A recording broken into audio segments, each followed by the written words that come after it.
Y'all ready for this? No, I'm not going to sing. Oh, Lordy. How is everyone this morning? Oh, shit. That sounds so stupid. Oh, Lordy. How is everyone? Wait a minute. Shut up, Beth. Shut up. Oh, shit. Okay, now I got it muted. I feel like an idiot of all the mistakes to make. Thought I had everything set, but I forgot to mute. I apologize for anyone that got their eardrums burst. Let's see. Who else in the chat?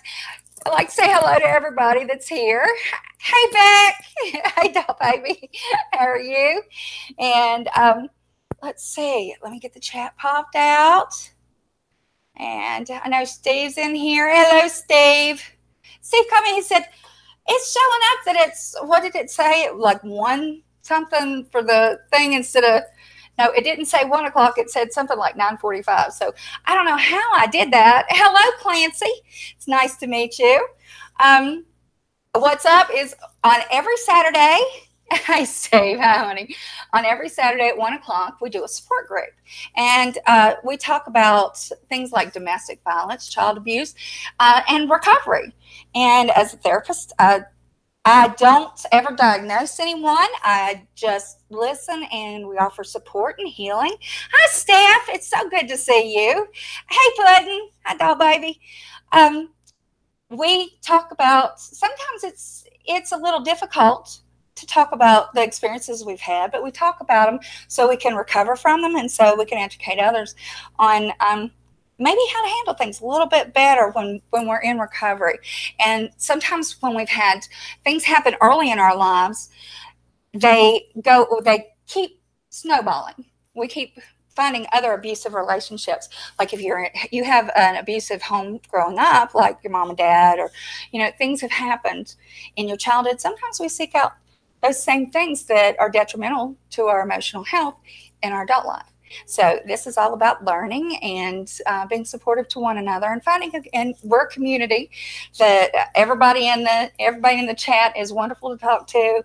Got lots of good people in here, and we share stories. If you have something you want to share, you're always welcome to come up on the panel. All you need is some earbuds, and you need to download Google Hangouts and have that on your device, whether it's your phone, your laptop, tablet, whatever. And then I will send you a link. You have to have Twitter or email or some way that I can send you a link. And you're more than welcome to come up and share your story and we'll talk. So this makes a good safe space. We don't allow trolling. We have no trolls. And as you can see, I have some fantastic mods. I just love having everybody being so supportive for one another. This is a really good chat for that. But before we get started on anything, I want to say I did not tell any. I may have told 1 or 2. 4 weeks ago, I started on a new treatment for my RA, and it is a low-dose chemotherapy. Like, it's methotrexate. It works as a DMARD, but it is chemotherapy. It's used to treat cancer. But with a lower level, it's used to treat autoimmune disease. And as I think everybody and their brother knows that I've got rheumatoid arthritis. So they started me on it. The thing is, you have to get used to it. And about the time you get used to it, they up your dose. So 4 weeks ago, I started this treatment, and you take a shot a week. And I have been so sick. I have not worked in weeks.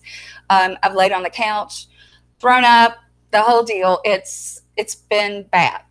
And I just want to say thank you to everyone who has called, been supportive, checked on me. I try not to be too macabre.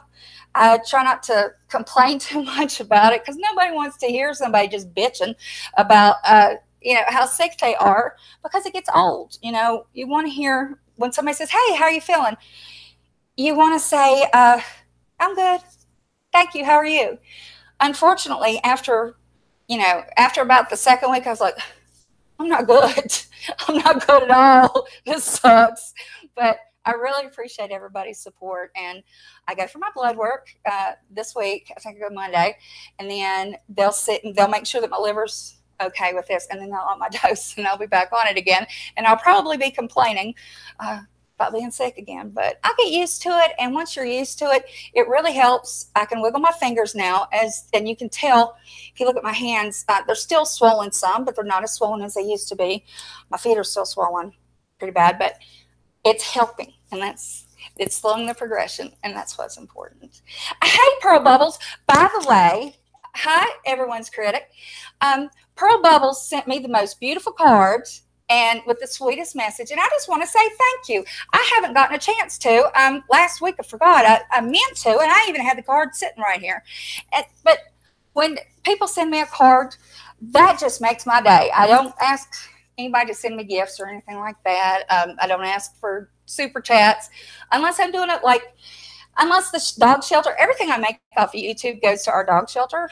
Actually, it's not. It's just an animal shelter. They take cats and dogs, and we try to support them as much as possible. So any money that I make off of my channel goes to them, and it's just the right thing to do. I have enough; they don't. So that's where money goes to. But anyway, I love getting cards. I like getting postcards. I love the messages. And Pearl, thank you so much. That really made my day. So I just really appreciate it.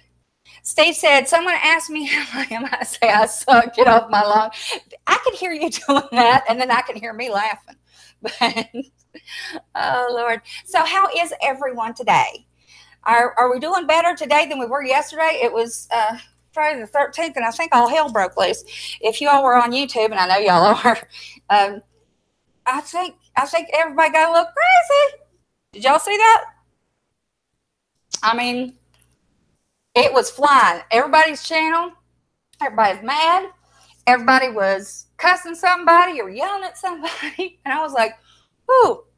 Now I slept most of the day, so I missed most of it. The only things that I got to see are what was left up, because there was a lot that got deleted, which was probably a good thing. But the ones that I saw, I was a little shocked. In fact, my jaw dropped on a couple of them. I hope all that's over with. I hope. Hey, Uber Goober. Listen, I popped in I'm so glad I popped into your chat last night. I didn't get to say anything. I had you up on the TV and I put it up from my phone and I can't chat back. I love your Friday night streams. By the way, y'all, if you click on Uber Goober Lady, she has the coolest streams on Friday night. It's all about paranormal stuff. And she has this wonderful lady on. And what is her name? Oh, Lord. Uber, what's her name, doll baby? Because she is so cool. She'll creep you out if you're afraid of boogers. But she talks about the paranormal and how to protect yourself and different things. And it's all spiritual. And, and it'll give you cold chills, some of the stories she tells. But it's so interesting. I find it fascinating. Paula, that's it. Thank you, Paula. And it's BYOS Paranormal. Isn't that right? Bring Your Own Spirit Paranormal is her channel. I think that's a great name for a channel. But y'all pop in there. Uber has wonderful chats. Oh, by the way, Uber, look what's across my chest. Thanks to Felsie. See, I told you. Whenever I'm having a rough day, my Goober Nation shirt just makes me feel better. Hi, Trevor. Trevor's Nana. Regular comments, the streaming stuff. I'm too tech challenged. You can't fix others. That's absolutely right. You just stay on in here and we'll talk. And that's great, Uber. I want to say thank you, Felsie. She sometimes pops in, but she makes the T-shirts, and she made me this one, and I just love it. I have black shorts on, which I don't wear. Let me get up here so you can see my face. Nobody needs to see my boobs for that long. I have black shorts with pink trim, and I don't usually wear shorts, but they're real comfortable, and all I've done is lay around the house, let's face it. But that matches my shirt, and I'm like, oh, this is great. I thought, I'm going to wear that on my live stream. But this made me very happy to get. I want to say thank you to Felsie. And Felsie, Felsie, if you get in touch with her, she does all sorts of T-shirts and sweatshirts and anything that's printed. So go to her if you have something special you want done, or, like a team or anything like that. She's really good with that. But she's got a business on it, so that business that she's running. And so definitely hit her up. She'll design you a shirt. I think I'm going to get her to do something for my channel once, I don't know, once people start asking for merchandise. The only thing I've done so far was the hashtag monetize me with the YouTube logo and then my thing underneath. And you know what? Now I'm monetized. Maybe YouTube saw it. But Trevor's Nana said, okay, let's start with the chat and we'll get going. Trevor's Nana says, hi, Beth. My husband was arrested for DA Thursday. Oh, my God. I commented in the other section, love you, and Trevor loved hearing his name. I am so sorry that you had to suffer through domestic abuse and domestic assault. But I'm very glad that you pressed charges, that he was arrested, and I hope he gets punished properly. And if you need anything, my DMs are open always. I would love to have you up on the panel if you ever feel comfortable enough. And I know you said you weren't very tech savvy. It's not that hard. My daughter calls me a technotard, which means I'm just slow at doing anything technological. It's very easy to do. All you have to do is go to Google, type in Google Hangouts, and I'll show you how to download it. Okay. And once you do that, just come back in here and we'll walk you through it. But is your Trevor's Nana, is Trevor, you're Trevor the one that came in the other chat that I got to talk to? Yes, thank you, Uber, for putting Felsy's name as. You, honey, Trevor's Nana, I'm just going to call you Nana. I am so sorry that this has happened. You know, a lot of us in here, we've dealt with different abusive situations, so we can all empathize. More than sympathize, we empathize. And you're going to need a lot of support coming through this. And we're here, definitely. But hello, Lady Lynn. Nice to have you in here. Hi, Miss Cinderella. Thank you. I am feeling better today. I felt Friday, I was feeling pretty good. I was like, oh my goodness, I'm feeling better. Maybe I'm getting past this. And then yesterday I slept all day. So, but I didn't throw up. It's a good day when you don't throw up. So, and I feel pretty good this morning. I actually got up about 5:30 this morning. Of course, y'all know my husband's fishing on Saturdays. I'm a bass widow. And I thought, you know what? I'm going to get up, get my shower, and get ready. And I have felt better today. Getting a shower is a big thing when you have fibromyalgia, let me tell you, because it hurts. But this morning, the pain was a lot less. And I'm able to move, and I've been able to walk around and go from room to room and do things and not feel like I'm going to pass out. So it's been good. But Nana, how long were you all together, honey? How long were you and your husband in a relationship or married that this has been going on? If you don't mind me asking.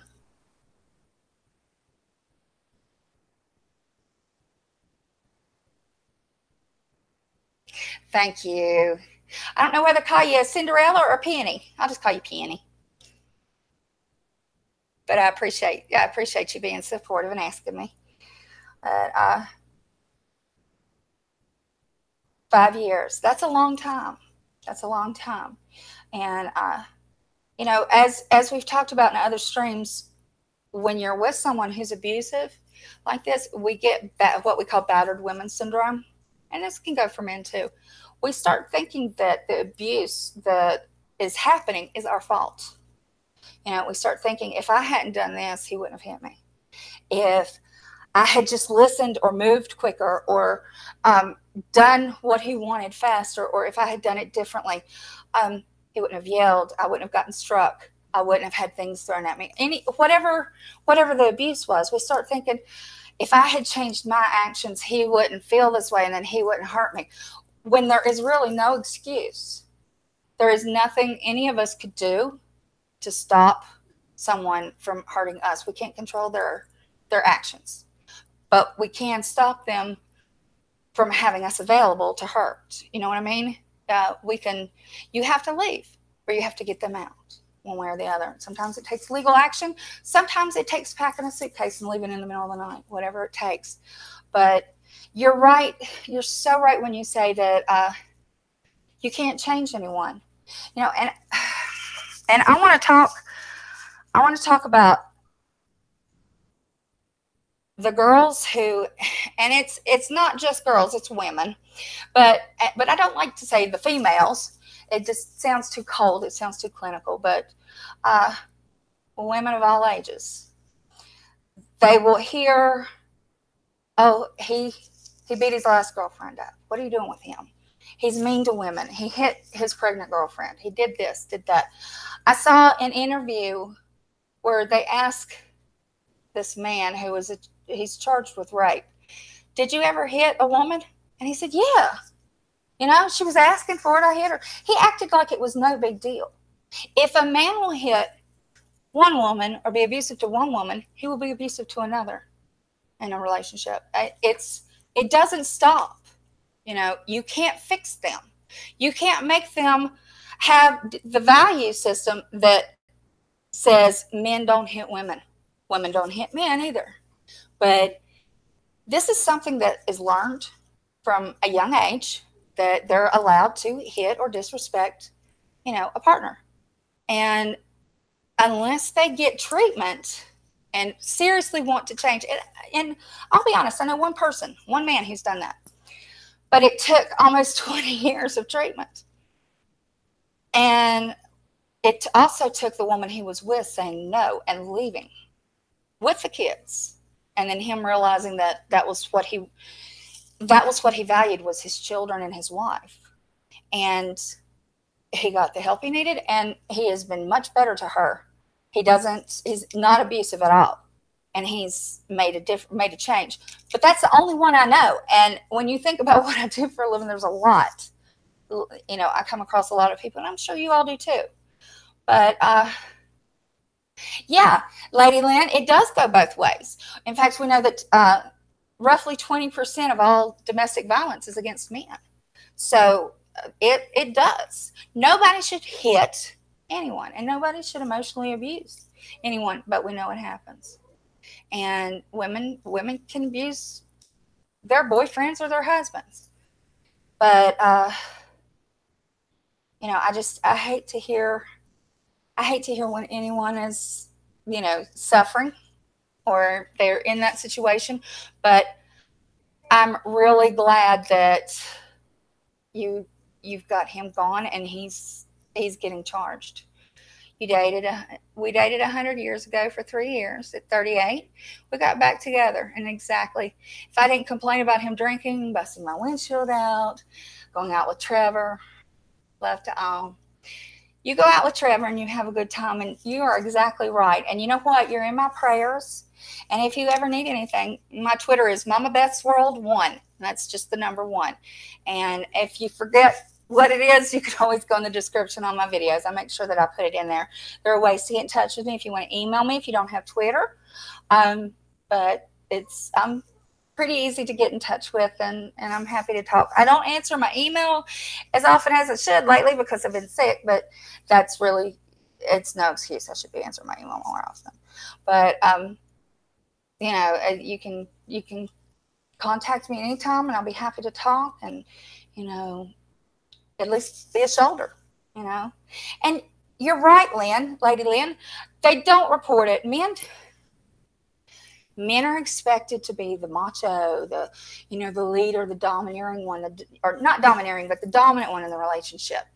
And when they're being abused, when they're being hit, when they're being emotionally abused, there are more men being emotionally abused than there are physically abused. Now, physical abuse does happen, but if you think about your friends and think about how we all have that one friend, that one couple that we know of or that we're around, and the woman's constantly badgering and beating down her husband or her spouse, boyfriend, whatever. And that's abuse. That's abuse, the same as, you know, socking somebody in the jaw. But men suffer as well. And, you know, when they report it, they're like, you know, okay, your girlfriend hit you.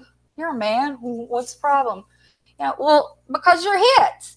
You know, it's not right to hit anybody. And it's not their fault. It's not the man's fault. There's nothing that you can do to stop somebody from misbehaving in a physical way. You should know from the time you're little, hitting is wrong. Hurting other people is wrong. So it's the mental and emotional abuse. You know, I always used to say I could take a punch easier than I could take somebody hurting my heart. And I have taken a punch. You know, I've been in an abusive relationship. You know, it was rough. But, you know, I've been in mentally abusive relationship, emotional abuse. And that, you know, the bruises healed. I still feel the sting of some of the things that have been said to me in emotionally abusive relationships. And, you know, you have to get out of it. You have to get away from those people, and you have to not give value to their words. I've seen men abused by women, and they don't get help because the man is supposed to take it. That's not true. Absolutely. Men are afraid to report. And that's why I always say, when I say abuse, I don't always say just women. You know, it's women and men. Even though it's a smaller percentage of men, maybe if they reported more, we would have clearer numbers. Steph said, I had a friend who told me his ex had abused him, and they broke up, but he hadn't told anyone why. He said she was abusing him, but he was so embarrassed to admit it. See, and there should be no embarrassment because it's not his fault. In fact, he should be proud of the fact that he didn't hit her back, hurt her back. You know, most men are stronger, faster, more physically able to hurt a woman than the woman is the man. You know, there's cases where they're not. But the fact that he had self-control and didn't hurt her says that, you know, he's got a level head, and that he's got his morals in the right place and his ethics and his behavior, even if she doesn't. And I hope that he finds someone who will treat him well. You're saying goodbye. Well, Penny, thank you for coming in. I appreciate it. And I will, oh, you're going to the lake house. Oh, thank you. God bless you. And you enjoy yourself at the lake. And Beck says, my partner was mentally and physically abused by his ex-wife. When he and I started our relationship, I was the one that got him to open up about it and to seek help. Good. Proud of you for that. And, you know, it's really hard to get men to open up about emotional stuff. And then abuse. It's, you know, men are taught from little age, don't cry. Don't, that didn't hurt. Take it like a man. Be a big boy, you know, all this. And that's not fair. That's not fair. Men need to cry too. Men get hurt. Men have, you know, get emotionally, you know, tangled and confused. And, you know, every boy should be able to cry. Men should be able to cry. I think it's a sign of strength, emotional strength, that a man can be vulnerable enough to cry. You know, it's, you have to be open emotionally to cry. And, you know, and I'm sorry he went through that abuse, but I'm glad you talked him into getting help. And then Steph says, yeah, that's what I said to him. He's definitely capable of inflicting damage to himself, but he didn't. And that says a lot, because when somebody gets swung on, or, you know, somebody gets emotionally hurt, your instinct is to hit back, to fight back. You know, we have a fight or flight, where we either fight or we run away. And the fact that he didn't hit her back or hurt her back, that says he's got a lot of control over his emotions and over his physical actions. So, you know, he should be proud of that.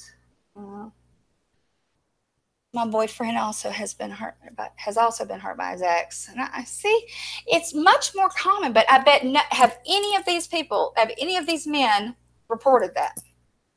Did anybody report? Hi, bye, cutie. Steve, I agree with that.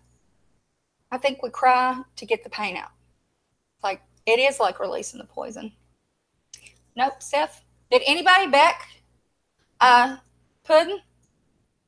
Anybody? None of these guys reported it, even though they were just as abused by the women as most women who report are abused by the men. But the men don't report. And that's a problem. And we need to stop. We need to try to stop the stigma, and we have to start with little boys. We need to teach them that you know, it's no, you don't hit girls, but girls don't hit boys either. And we don't condone violence of any kind. And if somebody hits you, tell somebody, tell the police. We need to encourage boys to be open emotionally, and that there's nothing wrong with crying when you're in pain and you need to get it out. And I think that's happening.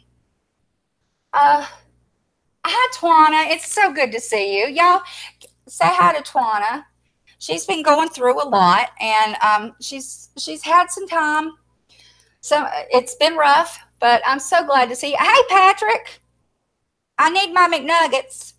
Patrick has, as you all know, I'm a Burger King fan. And Patrick apparently now has McDonald's in his Twitter. And I teased him. I said, we need to trade coupons back and forth.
Stupid headphones. Can you hear me now?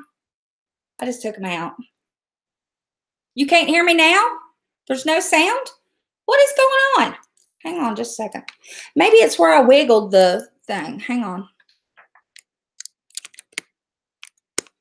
Okay. Wait a minute. You can hear me now? Oh, thank you, Lord. I told y'all I don't know what I'm doing with all this stuff. Brian, you're not getting on my lap. Okay, good. Hello, Trevor's Nana. All right, come on.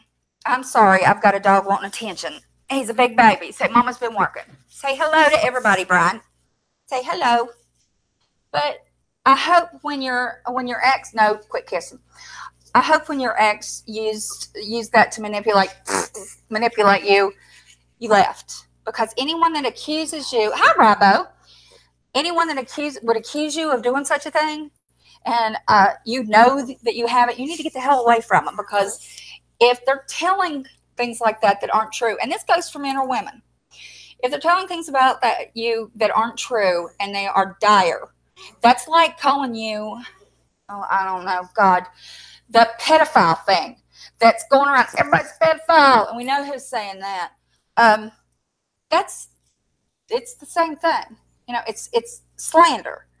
And if your ex does that, then who knows what else they'll do. So if you're in a relationship with someone and they're using slander to manipulate you into doing what they want you to do or to punish you, everybody in an abusive relationship has had the punishment. And would you quit whining? I'm putting you down. If they're doing that, get out of the relationship, because it's never going to work. And I just, oh, that's disgusting to me. I'm sorry. It's just awful. Let's see. He was a compulsive liar. He made things up for no apparent reason sometimes. That's a problem. You need to leave. You know, if you can't be honest. And there are different reasons that people lie, but you know, and there's a difference in someone who lies for approval and someone who lies just to lie, just to hurt people. But you know, I saw that guy. What about Islam? What about Islam? Because I can talk the Quran. I've read it. Or Quran. Yeah, I know Steve's so misunderstood. And let me tell you, in the beginning of the Quran, it tells you to take care of women. It's in the end. that things change. Okay.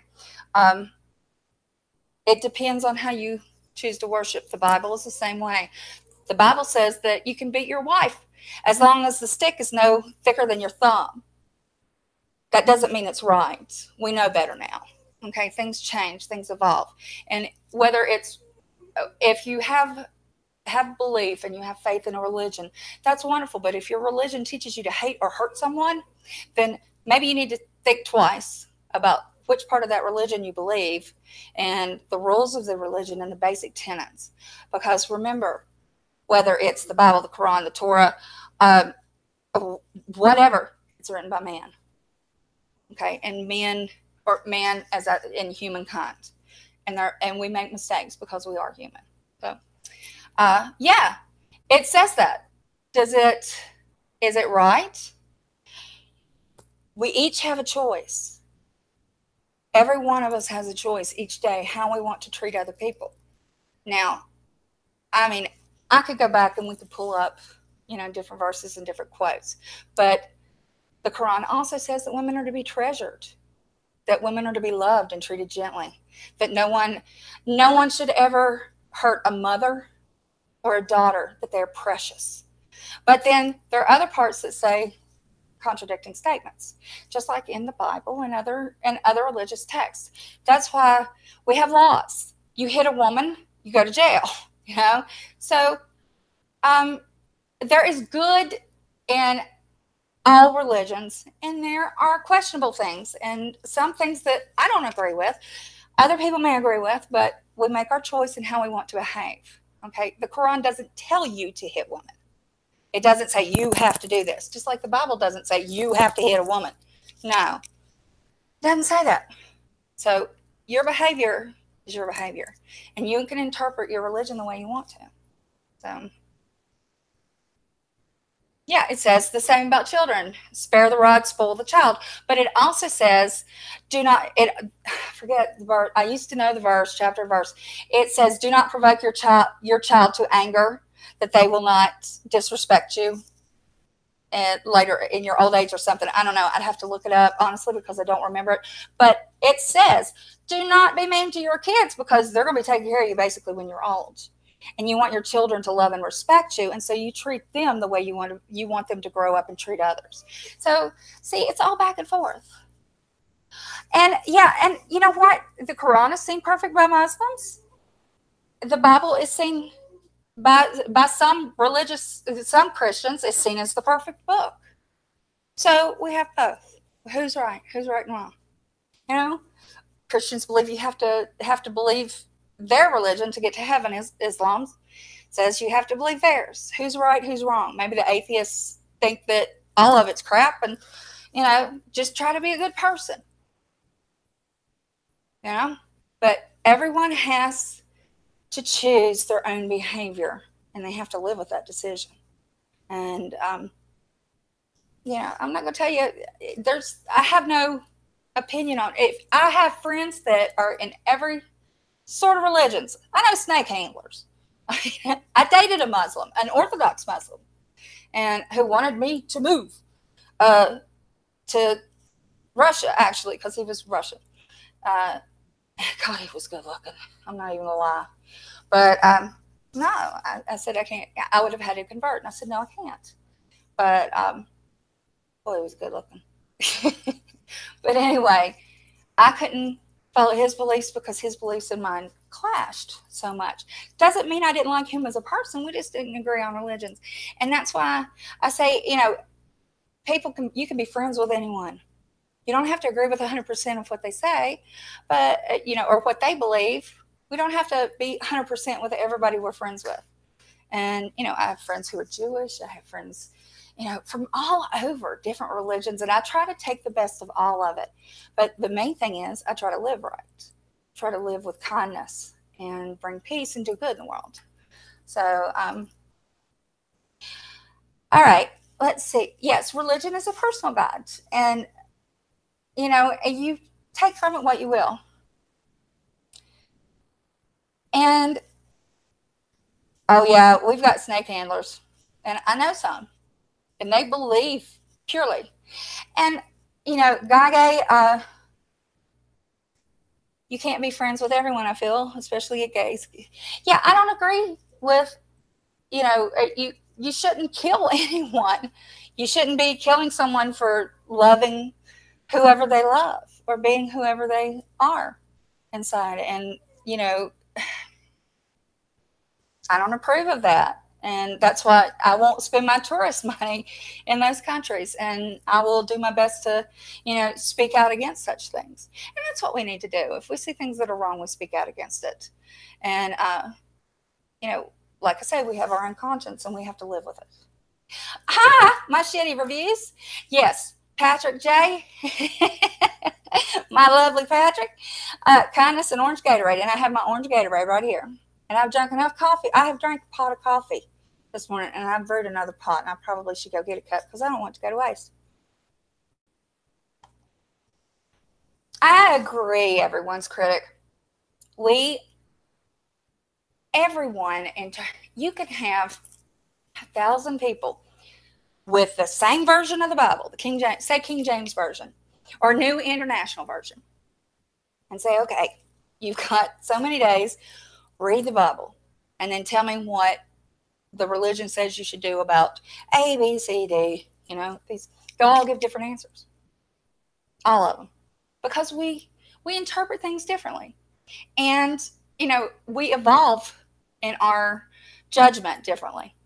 So that's why I say you can't, you know, different religions speak to different people. Some people like a strict religion that they have to follow. Some people like more loosely based. Some people say, I don't like religion, but I'm spiritual. I pray, but, you know, I don't like all the rules.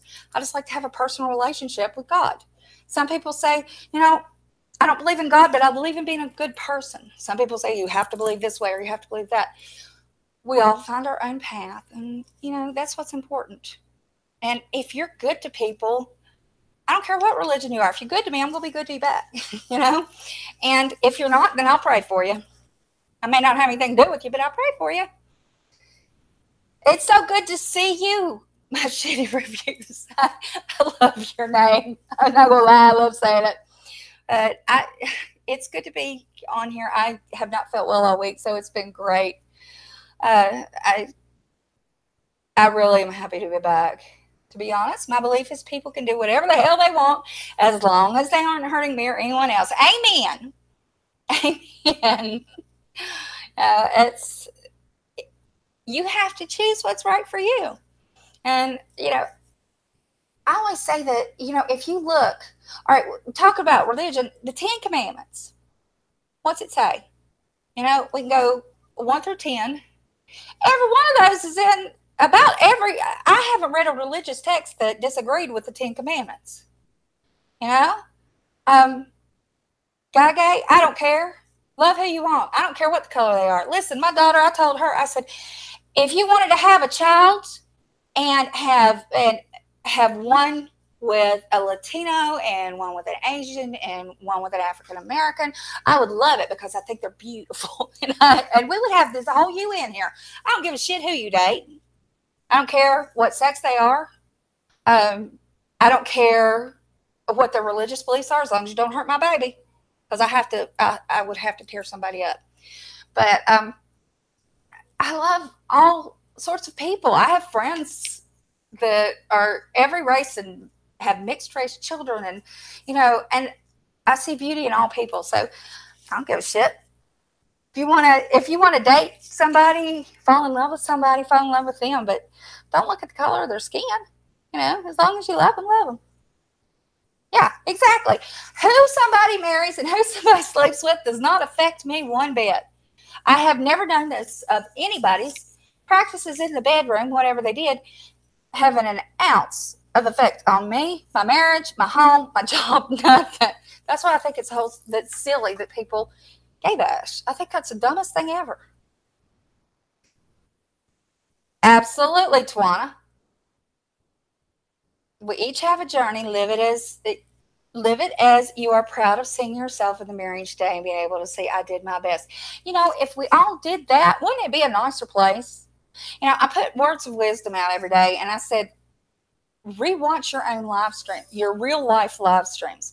If we could look back, everybody live streams anymore, like I am, and we see people getting on here, and this has been happening a lot. People get on and rant and rave, or they get on and they talk. They talk about things that are going on. They talk about other people. They talk about events. But wouldn't it be cool if we could look back on like live streams of our own real life, not just what we sit in front of a camera and do. And we could look back and say, I did well there. Or, ooh, I screwed up. I need to fix that. Or, I should have made a different decision. And let's bring this back like to domestic violence and abuse. If I could look back to when I was, let's see, how old was I? 24. If I could look back into that time, my live stream, I would have changed so many things. I could have walked right out of that relationship if I had just known better. If I'd had better self-esteem. If I had loved myself enough and known my value, know your own worth. I say that all the time. Know your worth. Know what you're worth. If I had known that, I could have avoided a lot of trouble, a lot of heartbreak. And yeah, race is, you know what? It would be so boring if we all looked alike, believed alike, and talked alike. So, race doesn't matter. It's what's inside. I've known beautiful people and from everywhere and different cultures, and I like learning from different people. And Puddin said, my family kicked me to the curb when I married a guy from Pakistan. And I'm sorry about that, because I believe you said in one of the earlier streams that he was abusive to you. And I'm sorry that happened. I really am. But if your family hadn't disowned you or, refused to help, you would have been able to get out of that relationship faster. That's why I say you never disown your children. You never say, oh, if you do that, I'm not speaking to you again. Like my daughter, I don't care what my daughter does. She could commit murder. I'd be at the jailhouse every visiting day, bringing her and putting money on her books and telling her how much I love her. I can't wait till she gets out. That's the thing. I don't care what happens. She's still my baby. And I just couldn't do it. And then maybe the need to be destroyed to be able to look at each other as equals. Maybe. All races would exist, but they would be united instead of individual, which I think is kind of cool. Wouldn't that be awesome? It would be so cool if people would quit looking at others and trying to figure out who is greater than or less than. Yeah? Wouldn't that be nice? Martin Luther King, my favorite quote about this is, I pray for a day when my 4 children are judged not by the color of their skin, but the content of their character. And I may have messed that up a little bit, but the content of their character, that's what we should base our opinions on. And, races, it's not races that have differences, it's cultures.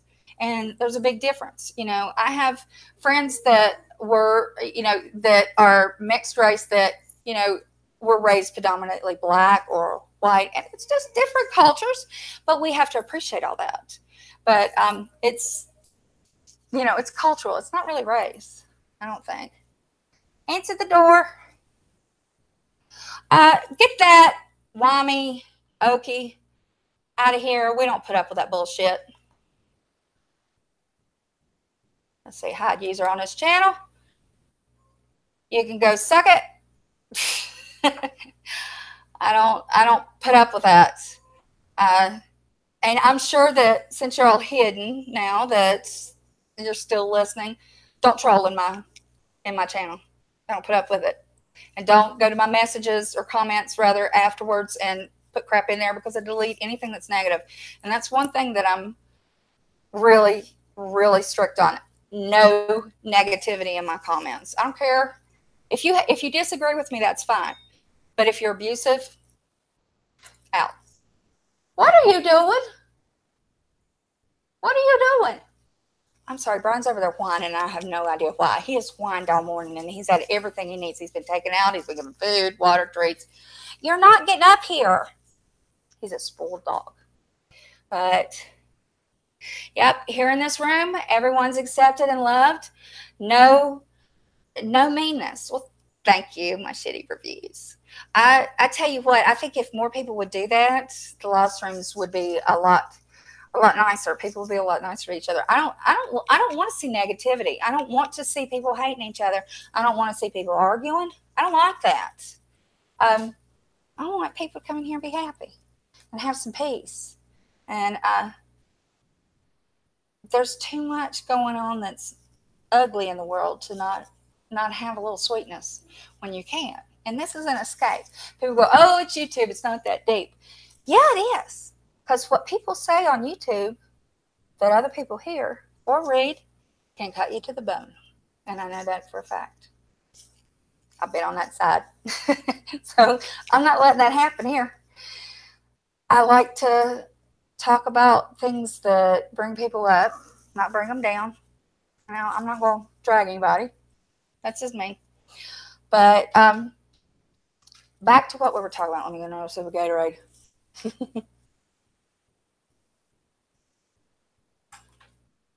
Okay, we don't gay bash. My Lord. I would rather have, I tell you what is this? What help the world stop? That's insane. You need help, buddy. Anyway, hello, American Bulldog. Yes, there is too much drama over nothing, and we do need more love. You know what? You got to run. I'm so glad you got to stop in. Thank you so much. And I will see you next time. Thank you for coming in. I appreciate you. An American Bulldog, welcome. I've gotten to know you over the past few days, and I must say I'm happy to have you as a friend and happy to have you join. But yeah, the thing is, whether it's in, and you know, we talk about domestic violence, and I think we've shared, love you bunches, honey. We shared a lot about our personal experiences with abuse in our home and in our relationships and as children. But I kind of want to go into this, but I'm a little hesitant. And y'all tell me if, you know, I'm hitting this on the nose or not.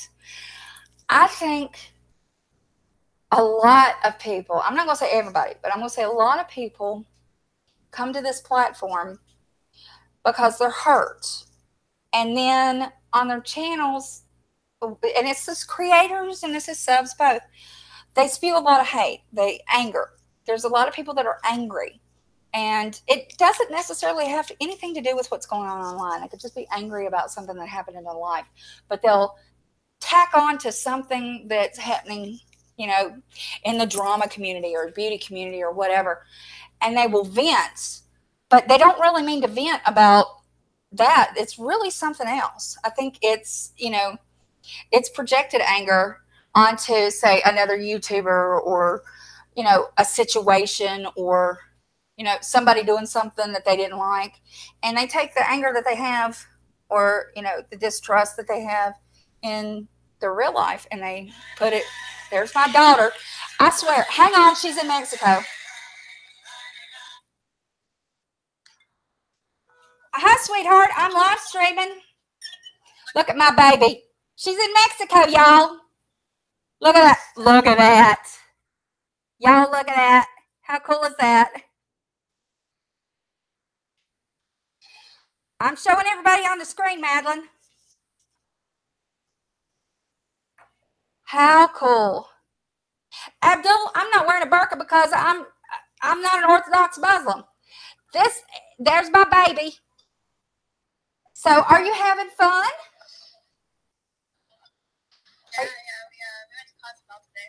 Oh, cool. That's wonderful. So are you getting settled in? I'm on a live stream right now. So if you want to join, you're more than welcome. But I miss you, doll baby. You want to join? You're having fun on the beach. I don't blame you. But I miss you. All right. Bye, baby.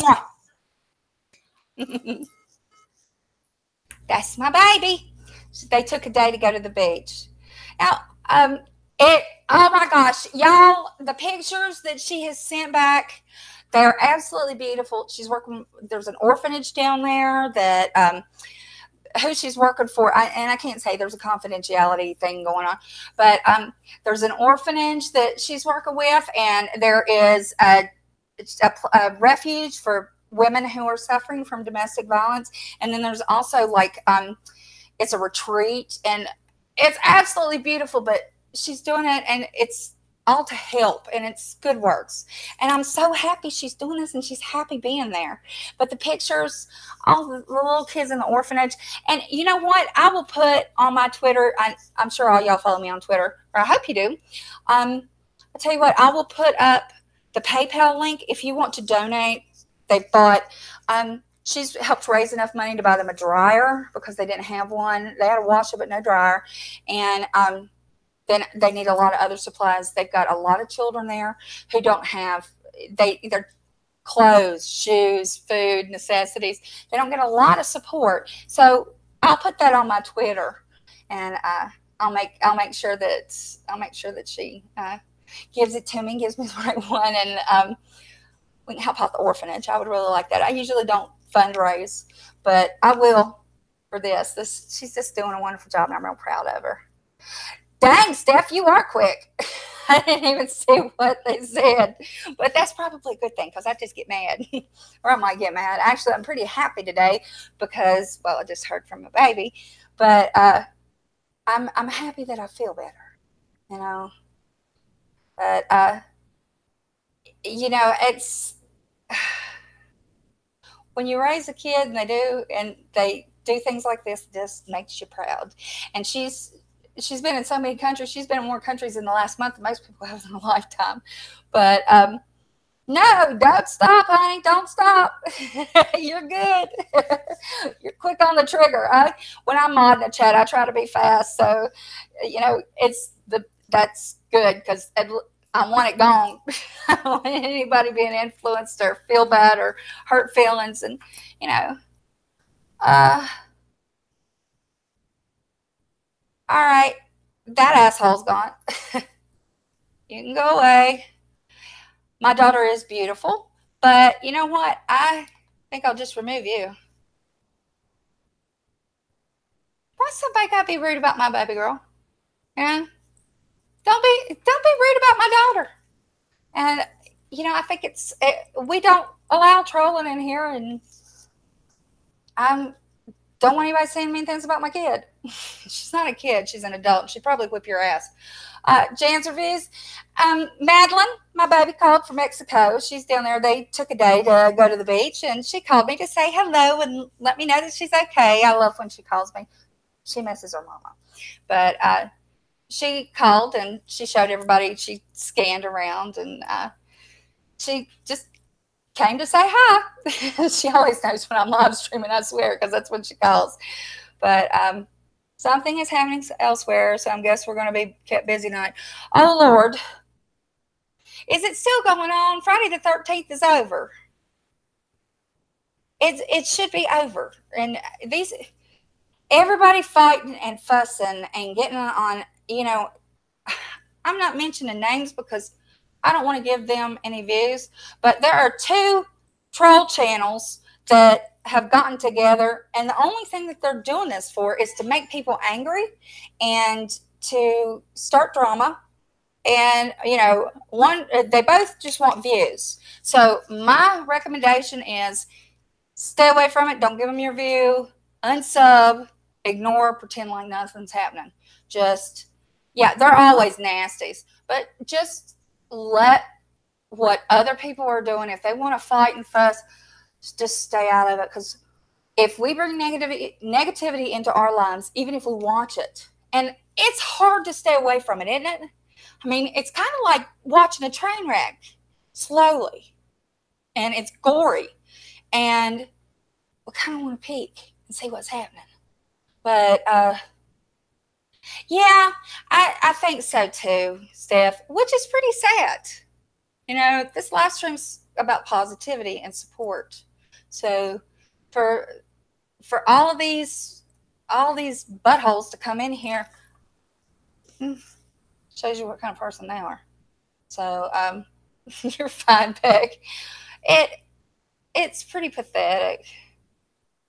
But, you know, that's what that says about them.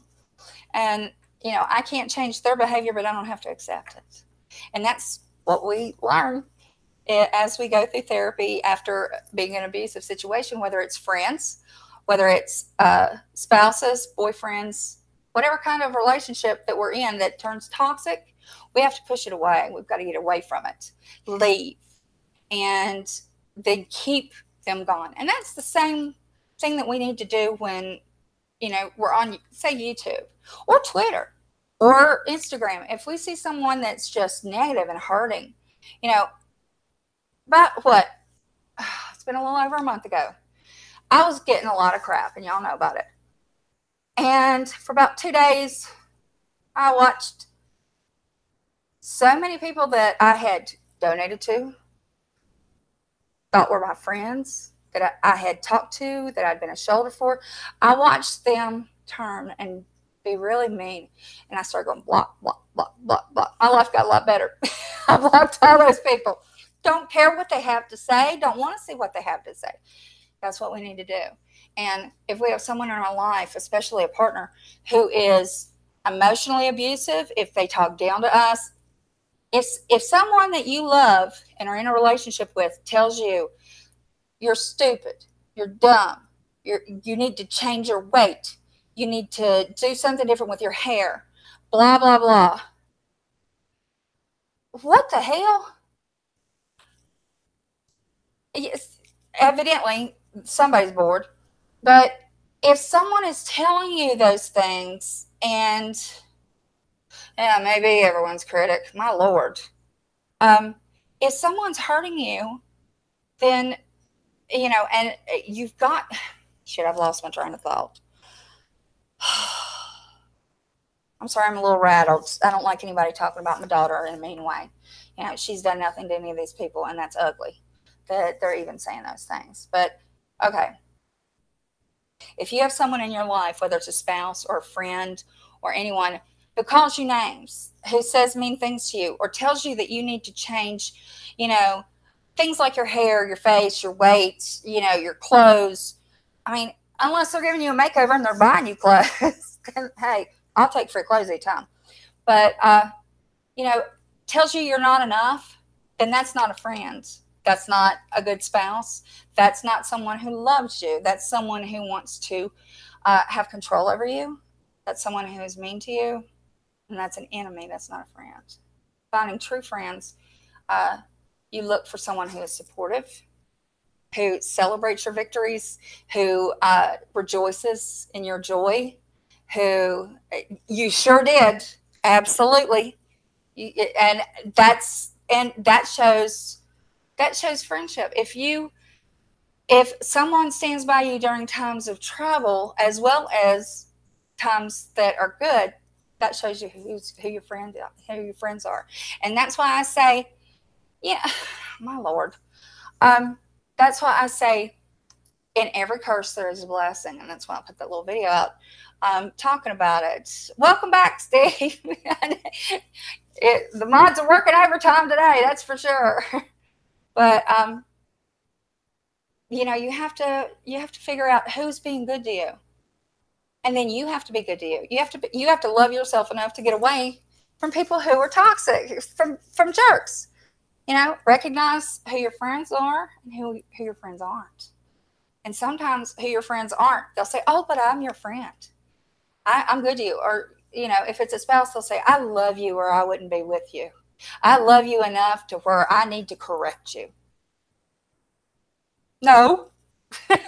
No, we have to love ourselves the way we are, whether we're fat, whether we're thin, whether we're dressed well, whether we have makeup on or not, no matter what our hair looks like. When I take my face off, I wash my face, and I put my hair up on top, I look like a deranged troll doll. I have looked like that all week because I have done nothing but lay here sick. So, would y'all hush? But my husband loves me anyway. Now, he's never once said, Beth, you really need to get up and do this or that or that. No, he's been good. He's been there through the hard times and the good times. when I was thin, when I was really, really fat, he's been through it all. That's a good spouse. You know who wasn't? My first husband, because nothing I did he was satisfied with. I always had to do this or that, or and he was always trying to give me orders. I don't take orders well. Y'all know that. So that's why it didn't last. Guy, just quit. Go away. I don't want any more of that. You're just bleh. Hi, Carrie. Carrie, evidently somebody is bored. The trolls are coming in, and usually I don't have any trolls, but oh well. I think they're lingering from Friday the 13th, but they need to go away because I usually don't have any. But thank goodness, thank all the moderators. I really appreciate you all. You all are on the ball. You all are really just woo, and I love it. But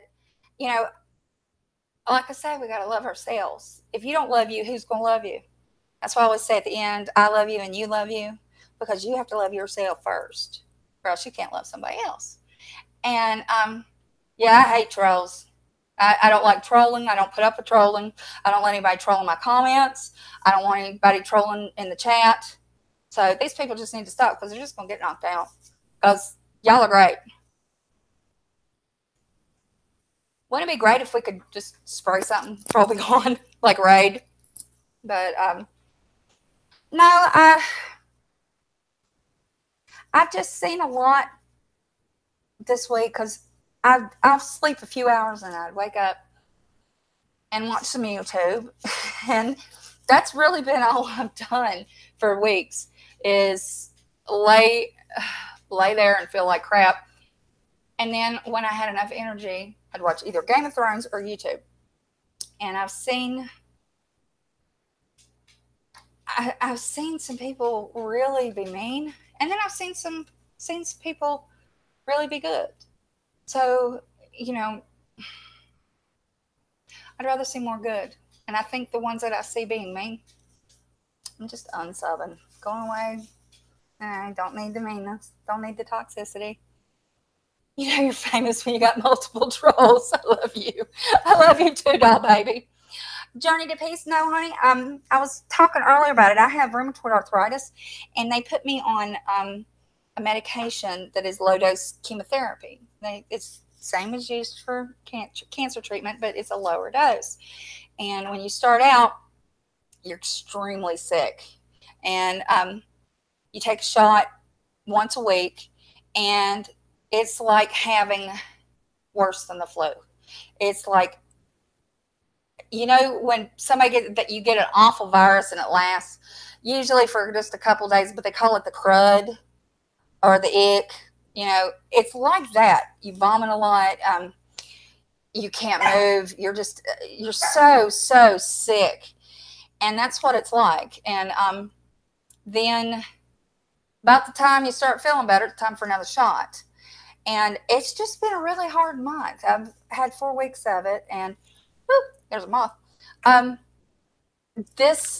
starting to feel better now, but I go for my blood work on Monday, and then they up my dose, so I'll be sick again. But eventually it'll get to a level that keeps the inflammation down, so the rheumatoid arthritis won't keep progressing, because my hands are staying swollen and very sore. There are days I can't type, and it's I can bend them today, and I'm happy about that. So,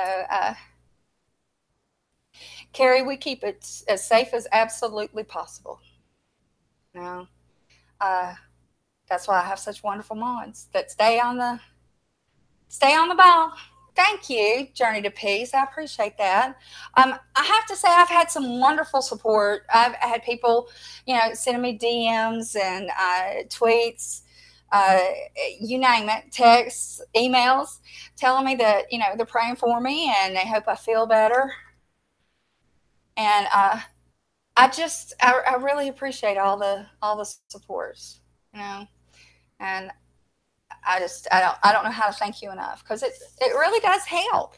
It really does. It's made me feel better, and I got a card from Pearl, and that lifted my day. I have got one little bitty moth, and I don't know why it's in here. It needs to go away.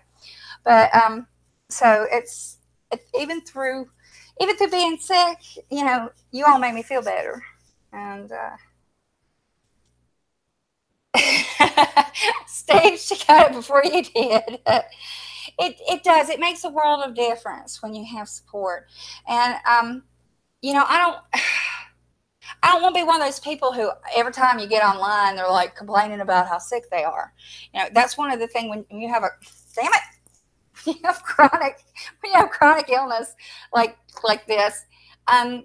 You're very aware of how many times, or when you say, I don't feel well, I'm having a bad day, because nobody wants to hear somebody whine. And you're like, oh, I don't want to be one of those people, and that always is complaining. So you don't say a lot of times when you're having a bad day. But about the second week, I was like, oh, y'all, I feel like shit. I can't deal with this anymore. And I had to vent a little bit. And all the response was just so positive. I tell you what, that moth, I don't know where it came from, because I've got the balcony door open, but the screen's shut, so I don't know how that little booger got in. But your cats would eat that moth. I wish these dogs would eat a moth. I'd be happy about that. They ate a spider the other day, which was fine with me, because y'all know I hate spiders. Yeah, sometimes you just need to vent, and I don't do it a lot about my health, because, I don't want to complain too much, because I could always be a lot worse. There are people worse off than me. And I try to remind myself that, to take every day as a blessing. But, yeah. Tawana, thank you. I felt very loved. I feel very loved that I've had so much kindness and support. But, oh, look, another asshole. Get him, y'all. Carrie, you certainly can. You can say anything you want, honey. As long as it's not like one of these trolls that keeps talking about my daughter. It's one of Brian's buddies. He let it in. You know what? He would, the little booger. Although he's been trying to get out there. I think the neighbor's dog must be in heat, because he's kind of gone crazy over it. I don't know what's happening. But every time I take him outside, he wants to go across, don't you, honey? Y'all excuse me just a minute. Get that moth. I'm going to get it. Oh, I think I got it. Yeah. All right. I love my hibernation shirt, y'all. I bet you I've washed this thing 4 times in the last week. It's so cute. All right. I got a moth. Wait a minute. What is that? Now I'm seeing things. I'm losing it, y'all. Losing my mind. Ugh. I've got my potassiums where I've been sick. It gets low, and I get cramps like in the muscles of my stomach. Okay. Yeah, some people do need to get a hobby. I lost control at work. Cried over stressful coworkers. I couldn't put myself. Honey, there's no shame in that. There is nothing to be ashamed of. Carrie, we all have to vent. And sometimes we just can't hold it in. Sometimes we just need to cry. I'm sorry your coworkers don't have more empathy. I'm sorry that they made you feel the way you did and you cried. And they should be ashamed of themselves. Now, there is no sense in picking on someone or acting in such a way that you cause another adult in the workplace to cry. I mean, I've cried at work before. I've actually gone out to my car and just boo-hooed. I've cried because I hated what I was doing. I hated the job. I hated the people. They were just assholes. And I say that with the full meaning of the word. They were just jerks. And what do? You got to have your job, right? You know, until you find another one, you have to look for a job. And that takes time. And sometimes you can't leave your job right away. Sometimes you can't quit. You know, shoot, we all live paycheck to paycheck when we're young, right? And sometimes as we grow older, we're still living paycheck to paycheck, you know? But it's not like any of us are, you know, have money to throw around and can just say to heck with it. You know, you have to put up with what's going on, but it shouldn't be that miserable. And, you know, did you talk to your boss? Honey, I don't know what they did. It's okay if you couldn't pull. You don't have to pull anything together right away. You know, go to the bathroom and cry. That's fine. Go to your car and cry. You know, do what you need to do. If you can't, if someone is upsetting you that badly, that's their sin, right? We talk about owning your own sin, and I use sin loosely. Whatever you're doing that's wrong, that's what I mean by sin. So those people hurting you, that's their sin. You can't help that. You having an honest reaction to it, you know, that's how we're supposed to feel. You know, if someone hurts your feelings and is mean to you, we're going to cry. I have hurt feelings. That's perfectly normal. There's nothing wrong with that. And crying lets you get it out. And as you see in the chat, other people, you know, have cried. And you didn't treat yourself well when you got home. You should have. And you should now.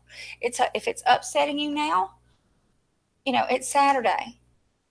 Do something for you. When you've had a rough day at work, and this is for everybody. If we all have jobs, we all work. Even if you're retired, you're still busy and you're interacting with people.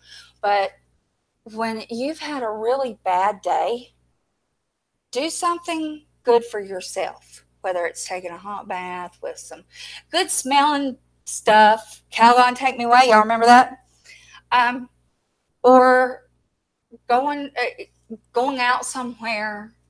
Like, it's right now it's summer here. I know it's winter in other places, but going somewhere and having a good walk, being by yourself for a while. Do something that gives you peace.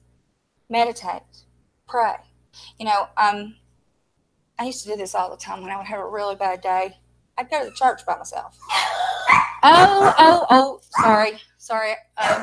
Hey, behave. Hey, Brian. Oh, my honey's home. Would you make him be quiet? It's my husband, I figured. But I used to go and sit in the sanctuary at my church. You know, we were talking about religion earlier. And, you know, it was always cool in there. And it was dark, a little darkened, you know, because of the stained glass. But I have sat alone in the sanctuary and just cried. But then I felt better. And then I'd pray. And I'd pray for strength. I'd pray to be able to forgive the people who made me cry.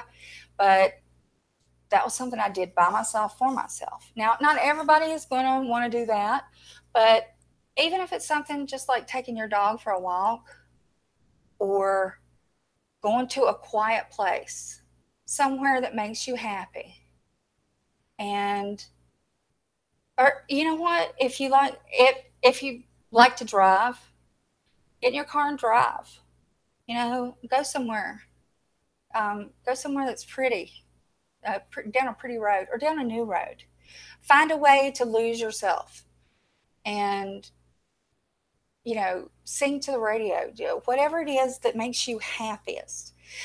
Go to the library and sit, read a book, find a new one. Find something that gives you joy. and peace. And remember that you are precious. You're precious and you're important and you're loved.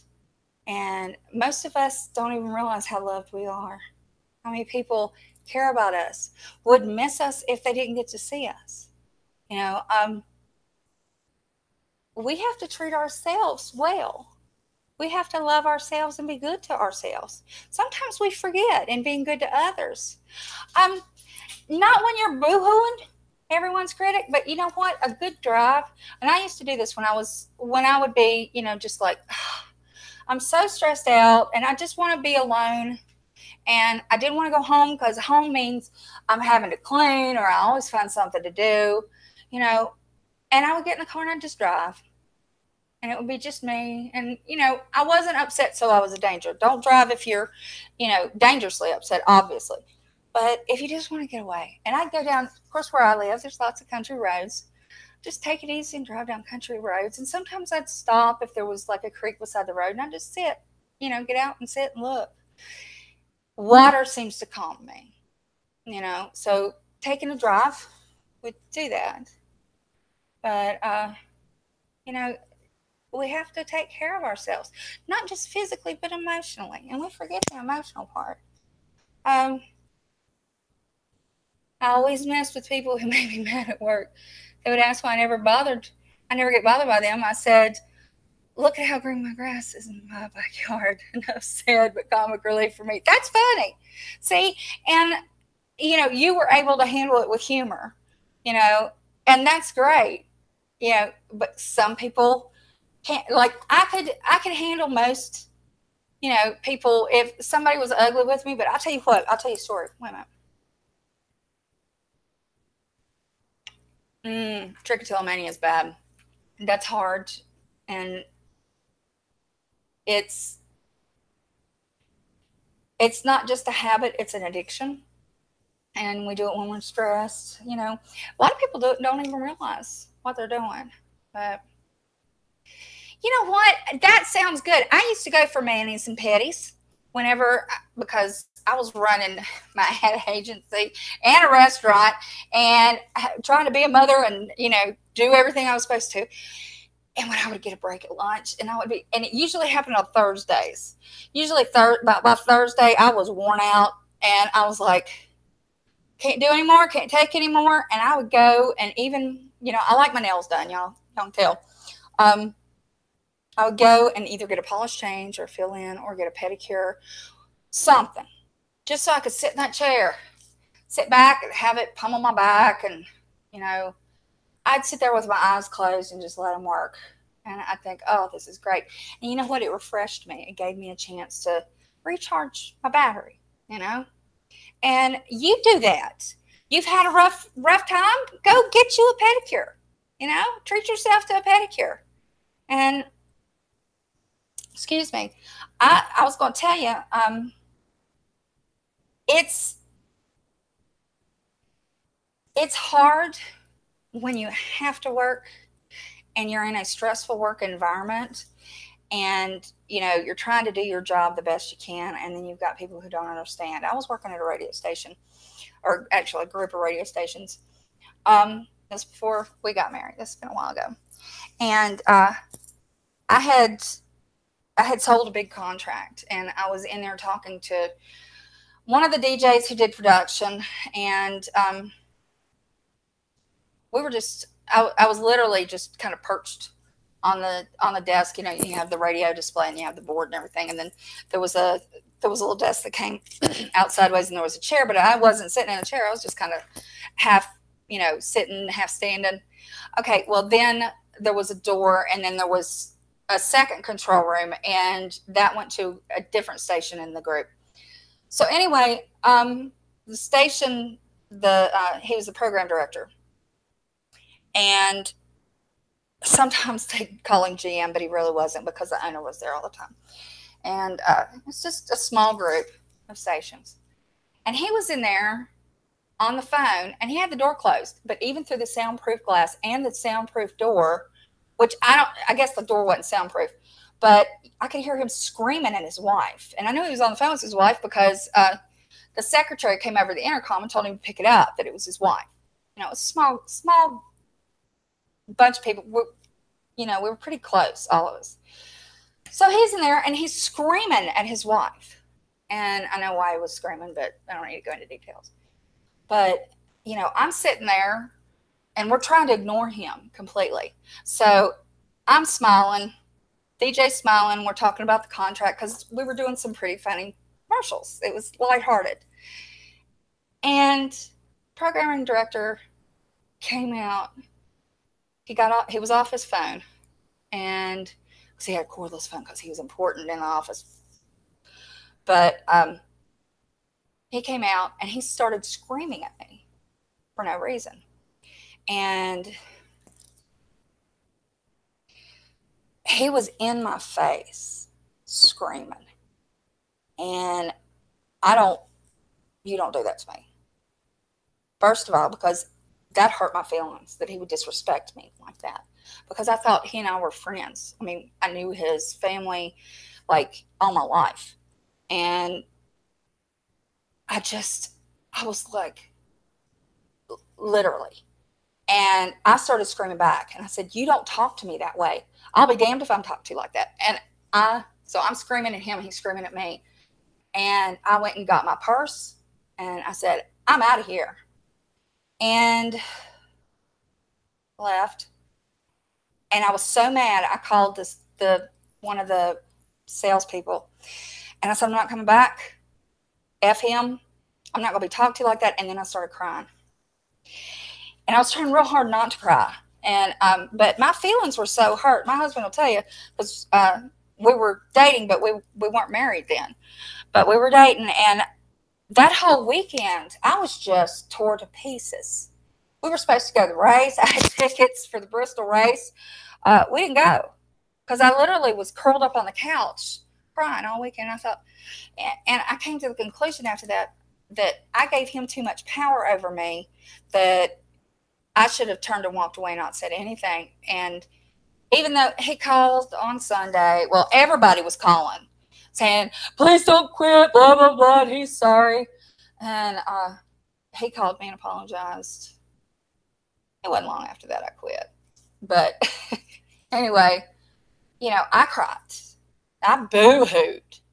And, you know, so it's when people hurt us at work, you know, people that are supposed to be friends with us and, you know, work with us in conjunction with, we're all like puzzle pieces in a workplace. And if, you know, everybody else is, you know, coming down on you and hurting you, you're going to cry. You're going to get upset. So the way that I got through that before I quit was, you know, I tried to be better to myself. I tried to, you know, be a little gentler with me. Thank you, Beck. I appreciate it. And Carrie said, since that little surgery, I've been back at work. I think I was overtired when my coworkers were behaving rudely and just crumbled. They knew nothing about my procedure. See, and, you know, when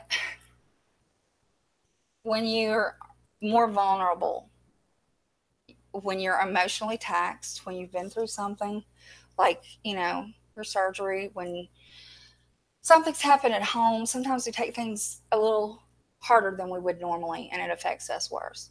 But Carrie, that's okay to cry.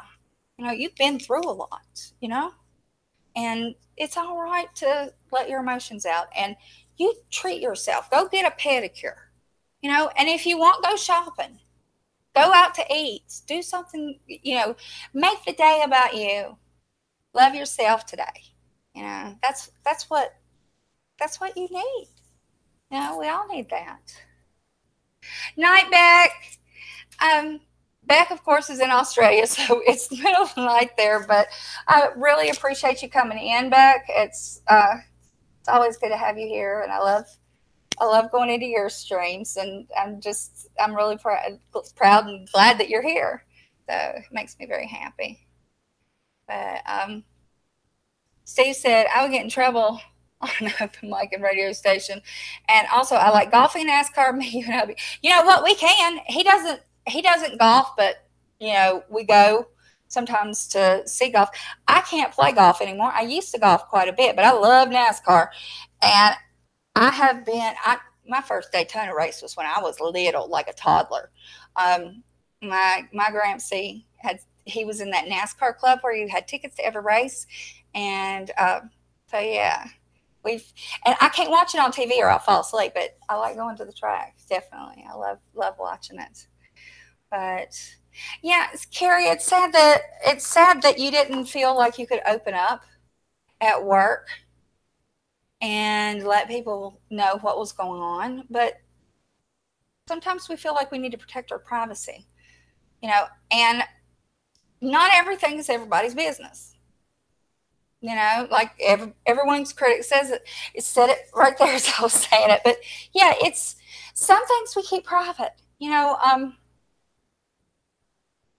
It's hard to hide things that are important in our lives from the people we work with, but sometimes they don't need to know our business. Just like on YouTube, we don't need to tell everybody our business.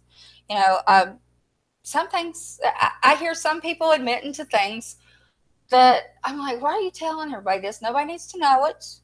It's not doing you any good, and it's certainly not doing anybody else any good. And people, if you open up too much, sometimes being open leaves you vulnerable. And so we have to protect ourselves sometimes. And if you didn't feel comfortable sharing your business with them, that's your decision, and they shouldn't be hateful to you anyway, whether you had something going on or not. Nobody has a right to treat you like that. And if they do, if your feelings are hurt and you cry, there's a reason, and I would honestly, if I don't know who they were in the company, I don't know what the situation is with your supervisor or your boss, but I would definitely speak to them and tell them that they're creating a hostile work environment, and that's against the law. So, but yeah, you don't have to tell everybody your business, but I damn sure wouldn't take any abuse. And after the program director yelled at me like that, first thing I did was go to the lawyer. I went to a friend of mine who was a lawyer, and he directed me to another lawyer whose specialty was work environment. I don't know how you would say it, but anyway, I went and talked to him about it. And I had a case. And I thought about pressing it, but I didn't because I left. I had no job. So, yeah, privacy is something we have little of, especially in today's world. With everything being on social media, have y'all noticed that some people think that every thought that comes in their head needs to be put on Facebook, Twitter, YouTube, whatever? No. If you're driving to work and you're live streaming, or you're making a video and you're driving down the road, and I mean, we don't text and drive, right? We're not supposed to be on the phone and drive. And I don't see how people live stream and look at the chat and drive, or even talk to people while they're driving and they're looking down. That's dangerous. People need to stop doing that. I think that's really dangerous. But, we don't need to know the intimate details of everybody's business. But some people want to share it all. Okay, well, you can make videos and not post them. In fact, there's lots of people who keep video diaries, and that's wonderful. They put them on a YouTube channel and they keep it all private, and that's great. But I don't get this whole every thought that comes in your head needs to be broadcast, because it doesn't. Hey, Pirate. How are you, doll baby? There are. It's, you know what? Everyone's critic. I'm so glad that you came in here. Sending you big hugs, and you come on back. I'm working on getting better. They're upping my dose after they do my blood work on Monday, and so I'll be a little sick, but I won't be as sick as I was this past month. And Carrie, that is a blessing. That is a blessing. And I'm so, so glad. I've been praying. I didn't want to say what was going on, but I'm tickled. I'm out of words. I'm happy. But, oh gosh, Puddin', you have someone on Facebook that even puts what her baby. See, we don't need to know that. I don't need to know when your kid poops. I don't need to know any of that. I've already raised mine. I potty trained her myself. She was out of diapers at 15 months. I think she wet the bed maybe once or twice after that. She was really easy to potty train. And if you ever need help potty training a kid, I'll teach it. But yeah, there's no reason to put that thing will die. There's no reason to put that crap on there. I don't want to know, every bit of your business. I don't want to know when your grandbaby comes. Yay, my grandbaby's coming over, and here's a dozen pictures of her. One picture's fine. We realize she's cute or he's cute. I'm pooping. You might want to know. I don't want to know when people poop. What is this? We're not fecal-philiacs. I don't want to know. I know you're kidding, silly. But, there are things that we need to keep private, because let me tell you, one of these days, aliens are going to come here and they're going to look at all this shit on YouTube and they're going to go, we're leaving. We don't need to be here anymore. We're leaving. Oh, that part of my body is so colorful. Black, blue, and yellow. You're almost a rainbow. Poor thing. God love your heart. Oh, Steve, quit asking for pics. But that's what I'm saying is, we have to protect ourselves, and we have to be good to ourselves, and not just in real life, but also online. You put everything out there online, people are going to see it later. Like, I'm always worried. Like I say, I want my grandchildren, when I have them eventually, if she will please give me grandbabies,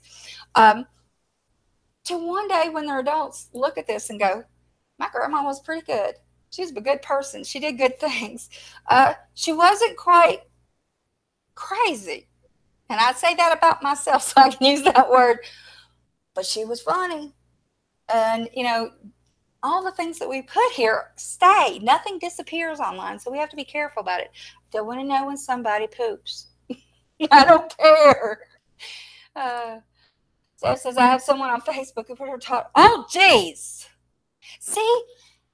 Okay, that's another thing. Let's talk about that. We've kind of gotten away from domestic abuse and support, but I need to speak on this. Okay. People putting their children on social media. I get it. Your child's cute. I'd like to see its face, but I don't need to see the rest of it, and neither does everybody else. Okay?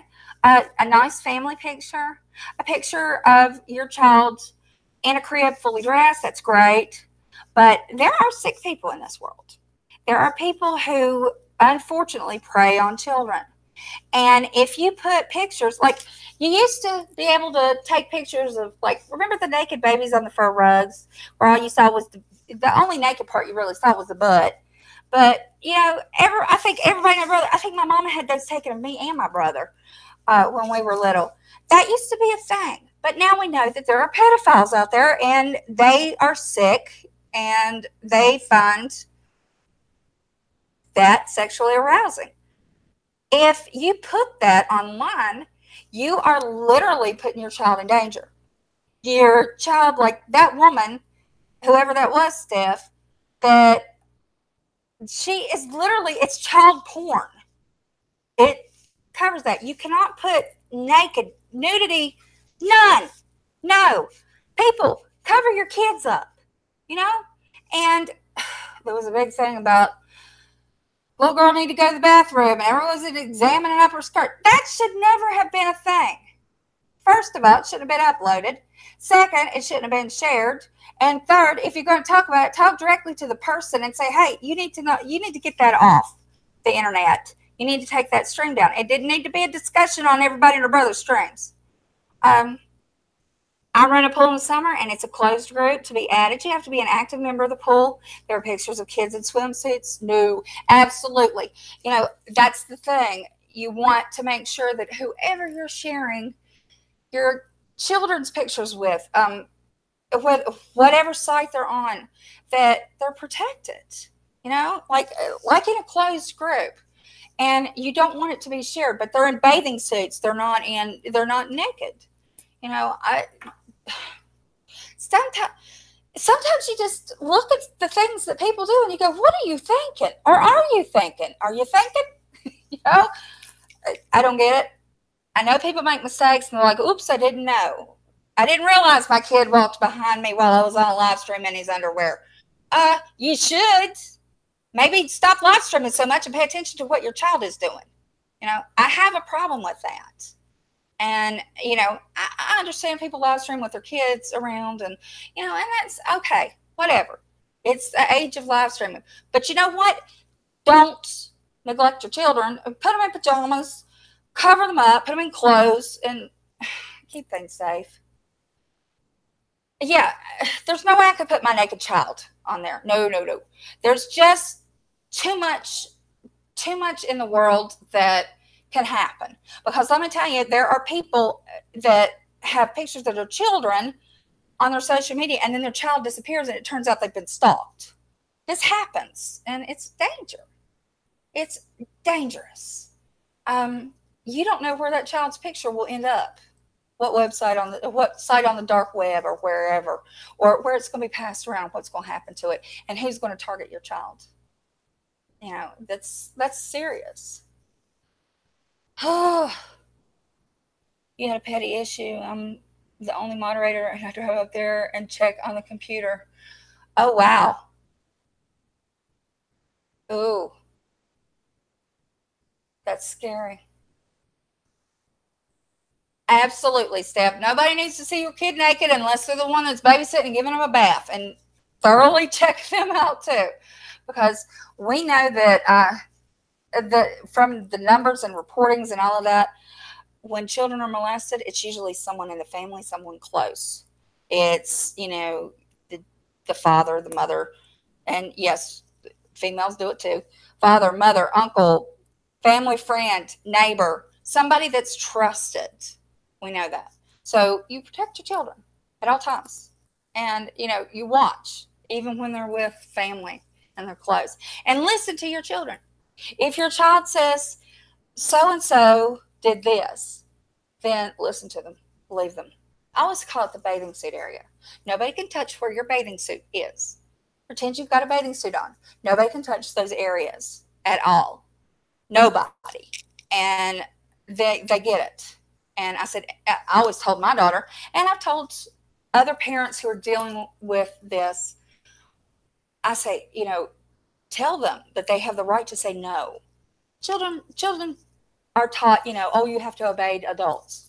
And that's hard, because where do you go from having a well-behaved child to a child that can stand up to an adult? It's really hard. But I always said, nobody's allowed to touch or have anything to do with your bathing suit area. And if anybody tries, you better tell mama. And she did. You know, nothing happened to her, but what I'm saying is it worked. Because she told her friends, she said, bathing suit areas are no-nos. It was little. If I see your kid, they ain't getting a bath, sorry. They're taking they might get a wet nap rubbed across them. Here, take a wet nap, wipe your face. Yeah, see, you know, I have my daughter's popped on my live stream, but she's on no social media. But hell, I had her on here for what, y'all? 2 minutes, and we had how many perverts? There's no way I'd have a little one on my live stream. No way. And the thing is, I love when people post pictures of their kids, the little ones. I love babies. I'm not gonna lie. I love me some babies. But it scares me at the same time. I worry. And it's because I care. Even bathing suit pics are not good. You know, that's the thing. It's terrible that you can't take a picture at the beach of your family in bathing suits because some pervs out there. So, and that's why I say with those kind of pictures, just keep them to yourself. You know, keep them in your family. You know, print it out, put it on the wall, put it in an album, do something with it. But don't share things online that someone could take and do something awful with. Right, Steph. How much more is it to? I mean, putting some clothes on a young, like a little jumper or a bathing suit or, you know, a dress with shorts underneath it, it's not going to be that much hotter. So people let them run around the garden. They don't have to be naked. There's no reason for that. There's no excuse for that. And it shouldn't be happening. Hey, Christina. I'm so glad you're here. And I'm glad you're off today. I'm glad to see you. Stephanie is on the ball. I tell you all have been on the ball today. I have never had so many trolls since I started this channel. Have y'all noticed that? I am telling you, usually we don't have any, or we have maybe one, maybe two. Oh, thank you, darling. I feel better today than I have felt in a month.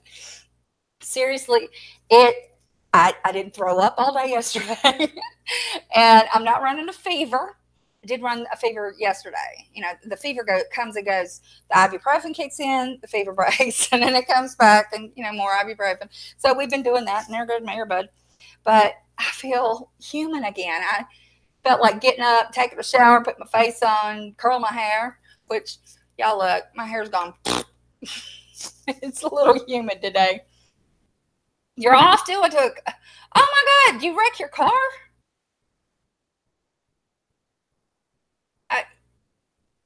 Oh my God.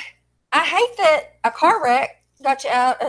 That's not a good, I hope it wasn't your car or anybody you loves. I hope it was some stranger and nothing bad happened to them. And it wasn't an expensive car. But yeah, the trolls today have been absolutely insane. I have maybe one, sometimes two at the most on a live stream. Today it's been ridiculous. I'd hate to see it. Think how many. Oh no, total, the whole family was in it. Oh my gosh. I am so sorry. Steve, why are you lagging? You have welfare Wi-Fi? I'm just picking at you. Oh my God. Thank God you're all okay. What happened? Did they cross over into your line or something? And Carrie, honey, you are very welcome. We love you. And, you know, we got you back. And if you need to talk, if something happens at work and you need to talk, honey, I'm laying in here on the couch. I'm not back to work, so just DM me. And I'll be happy to talk you through it. Shoo, I hate it totally, car, but thank God y'all are okay. Steve, you're just going to have to get on the ball. Oh, Lord.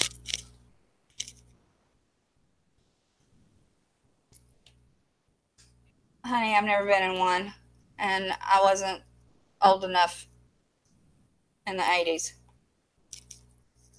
See, there's another one. That's what is going on? Oh, my Lord. This is more trolls than I have ever gotten, ever. On a highway, guy getting on a ramp, doing 100. Oh, my God. Doing 120 plus hit us. Oh, that is horrible. Oh, shit. Carrie, honey, on Twitter, it's in my description box. It's Mama Beth's World 1. It's just the number one after it on Twitter. And all you have to do is add me and DM me. It's a little envelope at the top. And I don't know, it's been showing up some of the time, but not all the time.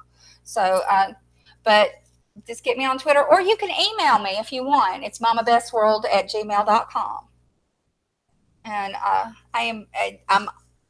I try my best to answer my emails as quick as I can. I'm not as good at that as I am on Twitter, but just send me a message on Twitter, and I will be happy to talk to you. If they get ugly with you, I will be here and happy to listen. Oh, let's see. Yeah, I think it's the same person on multiple accounts.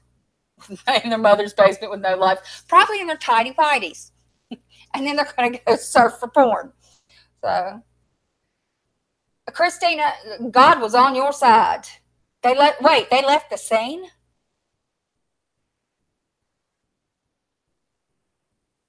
Oh my God.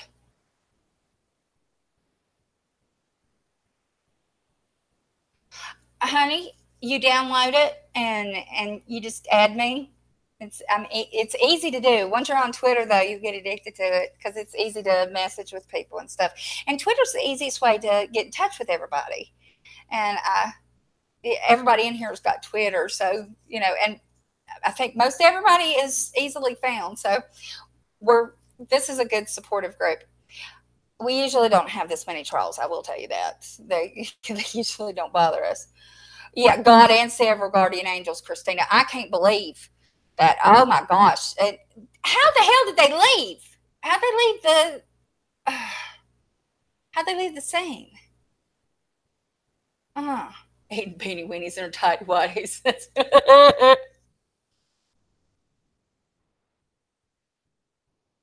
Yeah, Carrie, once you get on Twitter, it's real logical. That's one of the things that I like about it. It's easy to use. Everything makes sense. All you have to do, at the bottom, there's a little magnifying glass, and when you go in there, it just put my name, Mama Beth's World, and #1. And it'll come up. It'll say Mama Beth Alt, ALT, because my first account I can't get back into. I don't know why it won't send me the SMS message, and I didn't do anything wrong. But it'll say Mama Beth Alt, and you just click on it, and you add me as a friend. It'll say follow. Just hit follow, and I'll follow you back. And then you can click on my picture, and it'll take you to my main page. And then there's a little envelope up at the top. You click that and you can DM me. It's real easy. Everything makes sense. I love it. And in fact, I talk to about everybody on Twitter. So bite that bullet. You'll be good. You'll get it. I promise. And it is. I think so too, Christina. It is really easy. They drove about 2 miles, dumped their truck, and ran or were picked up. Oh my Lord. Oh, I hope they catch the son of a bitch.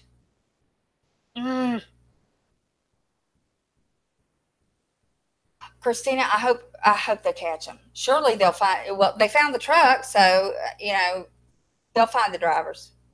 Hope they get him.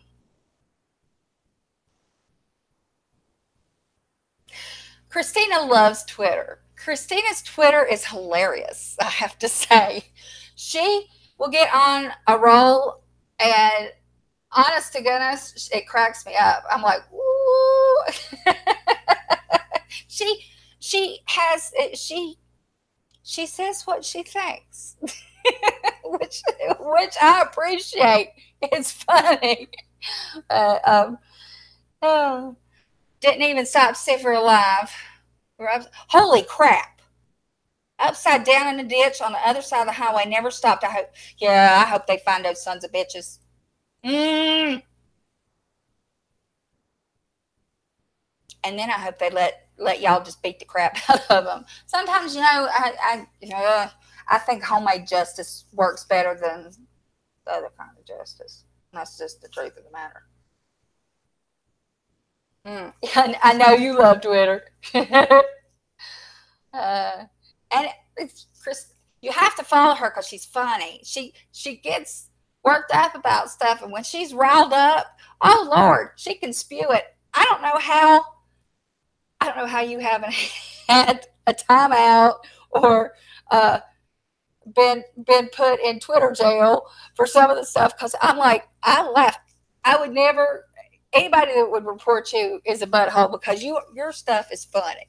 But yeah, you get away with more than anybody I know, and I love it. Oh.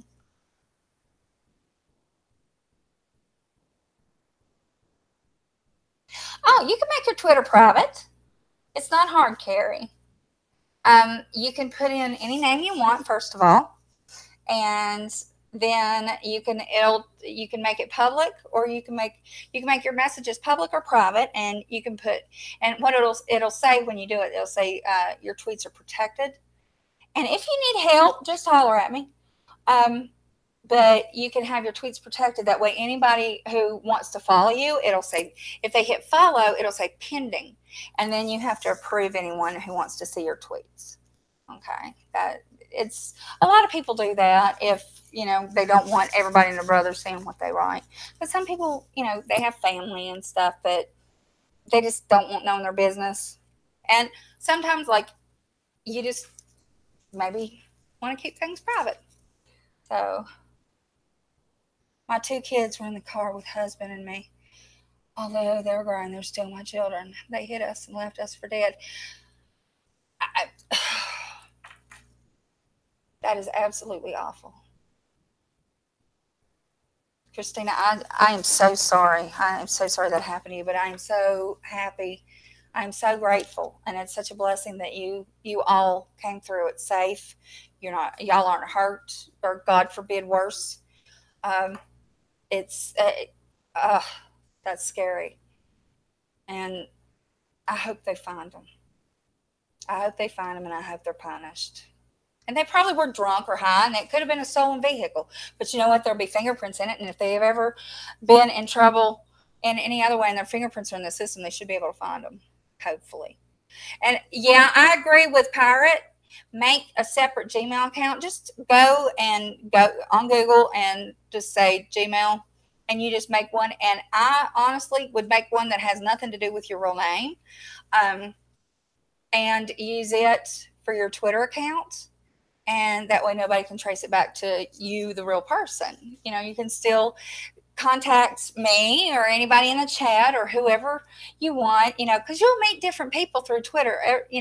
I've met some amazing people, just on Twitter because I like their comments. And like I do it's hashtag words of wisdom. I always put one tweet that's kind of motivational each morning, and you can always go on my profile and you can see which you can put it in hashtag words of wisdom, and then it'll come up. But I have people that follow me just for that, and I have don't want to know something funny? Follow me. I have God, I have Son of God, I have Jesus, and I have Satan. They're all following. Oh, and then I have what's the other one? Satana. I forget. But anyway, I think that's so funny. I've got all of them following me. So, the deities and the demons. So anyway, I'm waiting for the Holy Ghost because I got the Father and the Son. So I think that's cute. And I have to say the Satan account, it's S8N. It's not evil. It's funny. And it's like, quit blaming me for stuff. And it's just, I don't know, it's cute. But, it's a good way to be entertained and to get your mind off things. If things in everyday life are just getting a little too heavy, a little too hard, sometimes you can just go to Twitter and there's levity there, and it lifts you up. People put motivational things on there. People put political things on there, and you can, they put things that are happening in their personal life or whatever, and you can pick and choose who you want to follow and what you want to see. So yeah. I have to say, oh, Rosebud, hello, doll baby. Hello, I think I'm going to have a bad day. Someone's screaming hate and death to those I care about. I need therapy. Well, honey, you're in the right place because we're talking about good stuff. We're talking about taking care of ourselves and protecting ourselves from toxic people and behavior. So, the thing that we need to do is make sure that anyone that we become involved with is healthy around. So I don't know who's screaming hate and death, Lord, but yesterday was bad enough. Friday the 13th is over with. Saturday the 14th, we're all supposed to be back to normal. Is there a full moon? I'm going to check. Hey, Siri, when is the next full moon?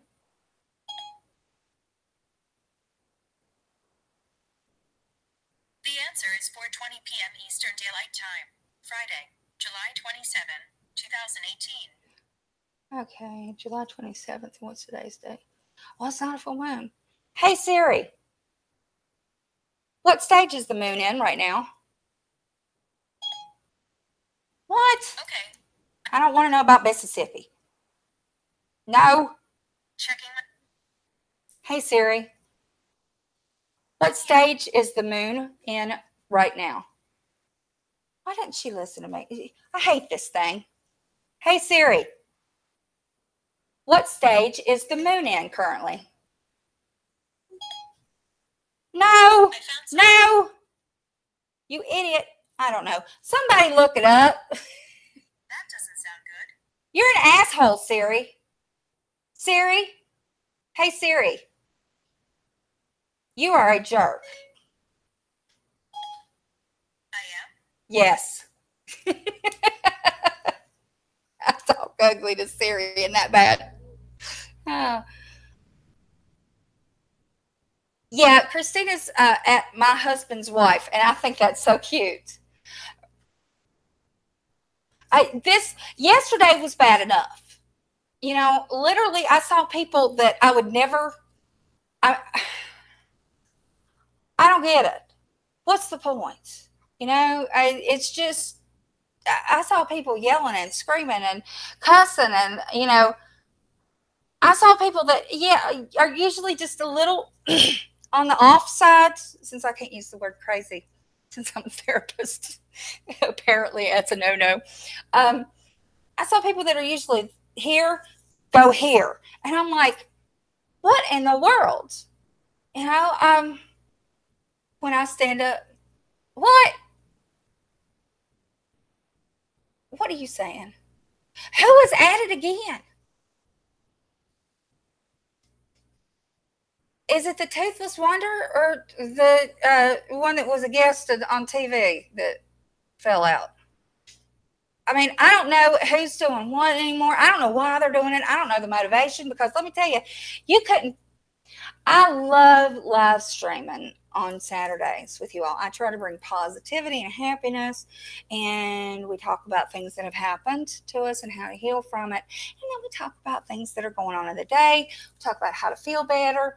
And I always try to make this as positive as possible. If I got on live stream every day, 2 or 3 times a day, and did nothing but scream and yell and cuss at people, I would feel miserable.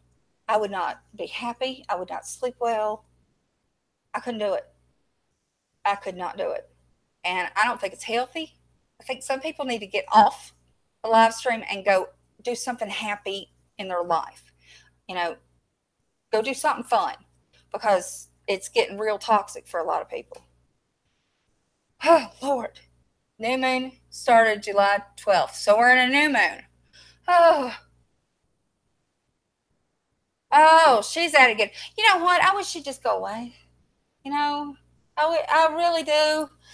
From one calculation, she's got $6,000. No, how much more does she need?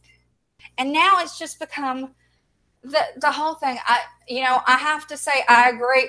I saw on Twitter several people agreeing, saying we don't want anything to do with anybody, positive or negative, support or against this woman. Just let it go. And I agree. It needs to be starved out. All of them. Christina, you're funny. Oh, Lord. Some of these people just need to go do something, like mop their kitchen floor. That's ugly, wasn't it? Is that ugly? Oh, well.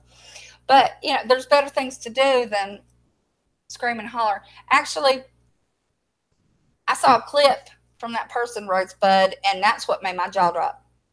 The things that were said. Clean out the sink. I mean, seriously, there is more to life, and there is happiness to be found. You know what? Instead of live streaming, go on Plenty of Fish or Match.com. Plenty of Fish is free. Match.com, eHarmony. Go on one of those sites. Find somebody to talk to. Find a boyfriend. Find a girlfriend. Hell, find 2 of them. Go have some fun. Go out on a date. Go get laid. Do something. But, stop making yourself and everybody else miserable. Why do people want to do that? I think my YouTube is possessed by her. I'm watching Village Cooking and it switches. Oh, shit. Oh, my God. That's funny. It's possessed. I'm telling you. That's true. Oh, Lord. I've got her blocked. I don't watch her, and I would not have seen a clip except for it was uploaded, I think, about 4 different times. And I'm like, curiosity got the better of me. And then I heard what she said, and I was like, oh, you're going to hell for that. I mean, literally, that's what I thought. I thought, oh, you're going to hell. God's going to get you. But yeah, it scares me. ChristianSingles.com. There you go. That's perfect. You know what?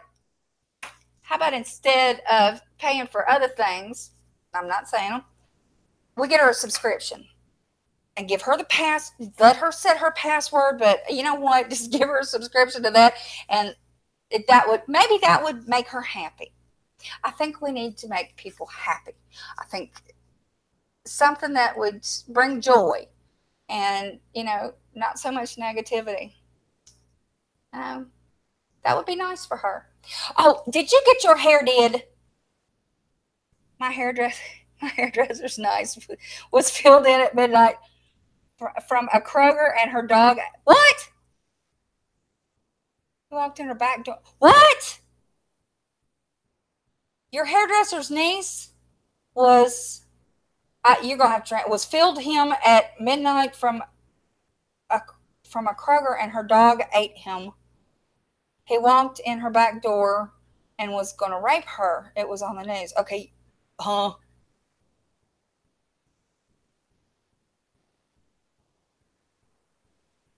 we always say we get our hair did. Oh, she was followed from a Kroger. Holy crap. What is going on? Oh my gosh. Christina almost gets killed. Your hairdresser's niece almost gets raped. My Lord. I'm telling you, something's happening. Rosebud. Well, they can have a turn, can't they? And then somebody else's turn. I mean, seriously, everybody that's miserable and live streaming and spewing hate need to go somewhere else for a while and take a turn. Go to live.me. Live.me. Let them all go there. Let them have a turn.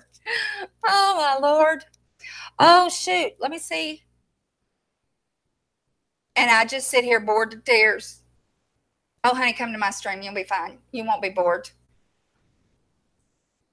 Oh, a dog fought off the attacker. Y'all hit that link and look.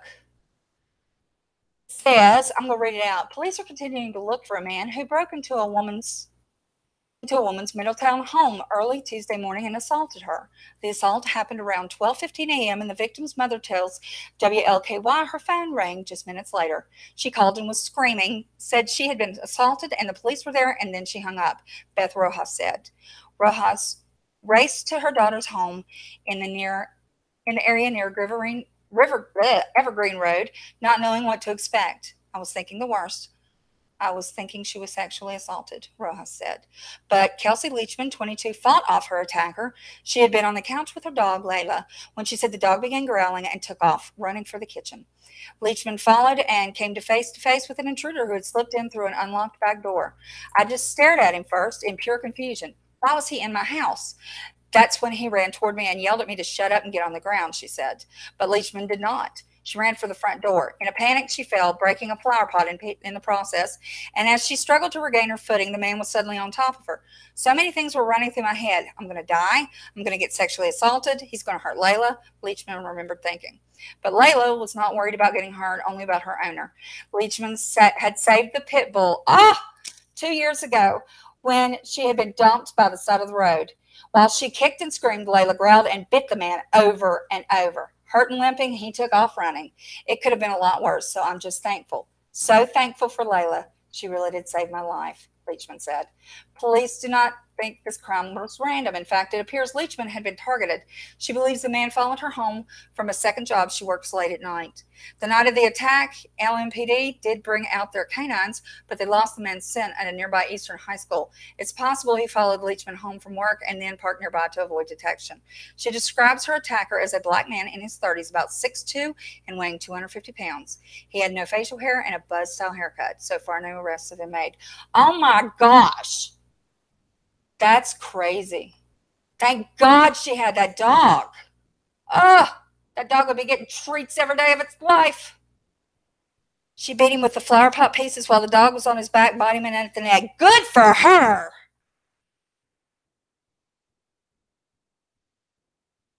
Oh, right up the street from the house, they're looking for him at the hospital.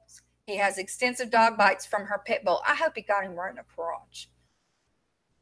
Rosebud said the same thing. He should not be breathing. Amen. You know what? I have pedophiles and rapists. Y'all know what I think should happen to them. I don't think I have to tell it. Yeah, exactly, Carrie. I hope that dog got a big chunk.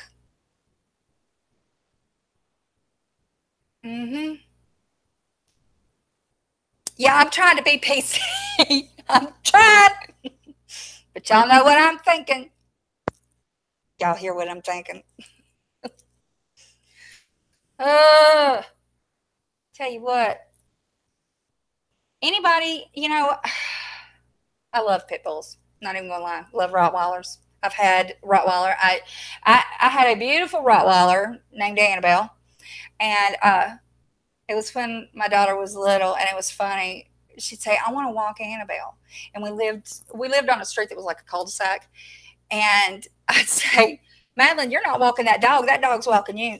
But Annabelle was so protective of Madeline that if I raised my voice, Annabelle would get between me and Madeline, and I loved that. I was like, "That's a good dog," and the dog saved us from having a break-in. One night, she always slept at the end of my bed. She would get up there. It was a huge dog, and that's where she wanted to be. But one night, it was about 2 in the morning, and I had, the way my house was set up, it was a bedroom here, living room, dining room, kitchen, utility room, and then there was a back door off the utility room where the washes and stuff was. And we had a big fenced-in backyard, and there was a tree right in the middle of that yard. And about 2 o'clock one morning, Annabelle starts growling. I'm like, "What is it, girl?" And she got up and she went to, through the dining room and through the kitchen. And then as she went to the utility room, I kind of got in front of her and I opened the door. She went through the screen door, and I go to flip the lights on, and she's got one guy up a tree and the other by the leg. And by the time the police got there, because I didn't hurry, I'm going to be honest, I didn't hurry to get the phone. By the time the cops got there, the guy in the tree was screaming, "Lady, get your dog, get your dog." The guy on the ground was just screaming. And the police thought that they were going to have to shoot Annabelle to get her to let go of that guy's leg. And I was like, no. And I just petted her and I said, "It's okay, girl." And they cuffed him. The dog let go, and she got a lot of treats. But yeah, I'm all about some big dogs. I love them. And my husband doesn't really care for big dogs. So we got wieners who are fierce, and they think they're big, but I love pit bulls, and I love Rottweilers, and I love Dobermans. I had a Doberman, Daphne the Doberman. She was beautiful. She was a rescue too. I love rescuing. Yeah, they got his DNA. They sure do. Steve, I love you for that. Yeah, and that's the thing. The whole pits are protective. That's why they're called the nanny dogs in England. They're very easily trained, but if you mistreat them from a young age growing up, a beat dog is a beaten dog, and they're going to fight back. Pit bulls have massive strength in their jaws. But if you raise one right, oh my God, there's no better dog. They listened. I mean, shoot, big old babies till somebody threatens you, and then that's what you need, Yeah, Brian's the attack dog. He rips off legs and buries them in the yard. He would. He's really protective. It's funny. And God rest his little soul. Spanky was too, and so was Winston. Every one of my wieners, they were all so protective. I mean, it's hard when you rescue, I swear, because they pass away after, you don't get them as puppies and have the whole lifespan. You get them from the middle or a little later on. And, of course, Spanky's passing was an accident, but I miss my babies. I miss the ones that have passed. But, I just, they're good dogs. No, they're not. They're rotten, but they're protective. They only had to swab the dog's mouth for the intruder's DNA. Oh, that's cool. But if he was getting bitten over and over, I bet there's blood everywhere. There had to be blood to her floor and stuff. They could have swabbed that too. That's crazy. But I love the fact that her dog. I love stories like that. That the dog took care of her, and yeah, I bet. Yeah, but I bet there was blood everywhere. I hope that dog bit the shit out of him. Mama, I have a cat that is so friendly she'd probably bring my jewelry box. That's funny. Well, my Merlet's pretty worthless. My little white fluffy dog. He would probably just lick somebody when they come through the door. He's friendly. He loves everybody. He's 17. He thinks everybody's going to be sweet to him and give him food. And they usually, I don't know anybody that doesn't love Merlet when they come here. They usually go, Brian's kind of an asshole. And he is until he gets to know you. But Merlet's sweet. My daughter loves Merlet. My friend has staffies. And when I first went to their house and she knocked me over by jumping up and putting paws on my, and then I sat on the floor and he came in and casually collapsed in my legs and went to sleep. I think he thought he was a chihuahua. I think that's funny. Tawana says, my little dog, since I've gotten so sick, does not leave my side no matter where I go. They know. People can say, oh, they don't really. They know. I have been in the bed, on the couch, mainly on the couch, I'll be honest, because the TV down here, we have a smart TV upstairs and downstairs, but the one downstairs works better. The one upstairs glitches every now and then, and it gets on my nerves. So I've mainly been on the couch. Brian has been up my butt on that couch 24/7. I have not gone to the bathroom by myself. I have not taken a shower without him being there. I have not come to the kitchen to get a drink by myself. He is dogged me. He has been by my side the whole time. Marlon, he's like, you're all right, lady. You go get your Gatorade. But yeah, they know.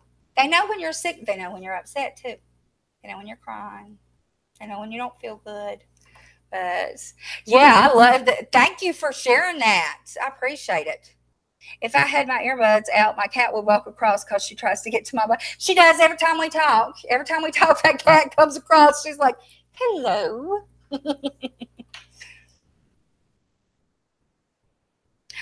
Twana, I hope you have been so sick, and I hope you're feeling a little bit better.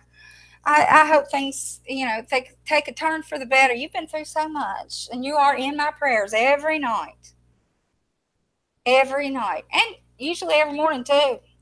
I've been praying a lot this last month, and you've been in all of them. Steph said, also, the dog was their first child's best friend. He used to nap on him and next to him. He would just sit there while the child would clamber all over him. Yeah, I tell you what. Okay, Annabelle, we got her as a pup. Well, by 6-7 months, she was huge. I mean, when she stood up, I'm 5'10". She would put her paws here. She was here. I mean, that dog ate. Oh my God. But Madeline could literally wrestle the dog. I mean, do anything she wanted. That dog loved her. I mean, loved her. Wouldn't let anybody hurt her. I mean, it was crazy. Yeah, and I'd say, Madeline, you don't need to roughhouse the dog because, I'm with animals and children. You always teach the children to be, be gentle and to take care of them and, to never pull ears or tails. And she didn't do that, but she just wanted to lay on the dog all the time. And a couple times she tried to ride her. Annabelle was fine with whatever Madeline wanted to do. And I miss that dog. I really do. She was a good dog. Oh, you're feeling better? Oh, good. I am so glad. And you are welcome for the prayers. Yeah, Steph, it was the funniest thing ever. If you'd have seen, okay, Madeline's got dark hair now, but she was blonde back then, and she'd have two little blonde ponytails. And she was just the cutest little thing. And it was this huge black dog, this great big Rottweiler, and she'd just be lolling all over. You know how kids do. Blah. Annabelle didn't care. She'd lick Madeline in the face. Madeline would be, yeah, a lot of good memories with her. And I'd have another Rottweiler, except for, my husband doesn't like big dogs, but I do. 20, anytime, I'll pray for you all the time. And, I believe in power of prayer. Where two or more are gathered, you know that.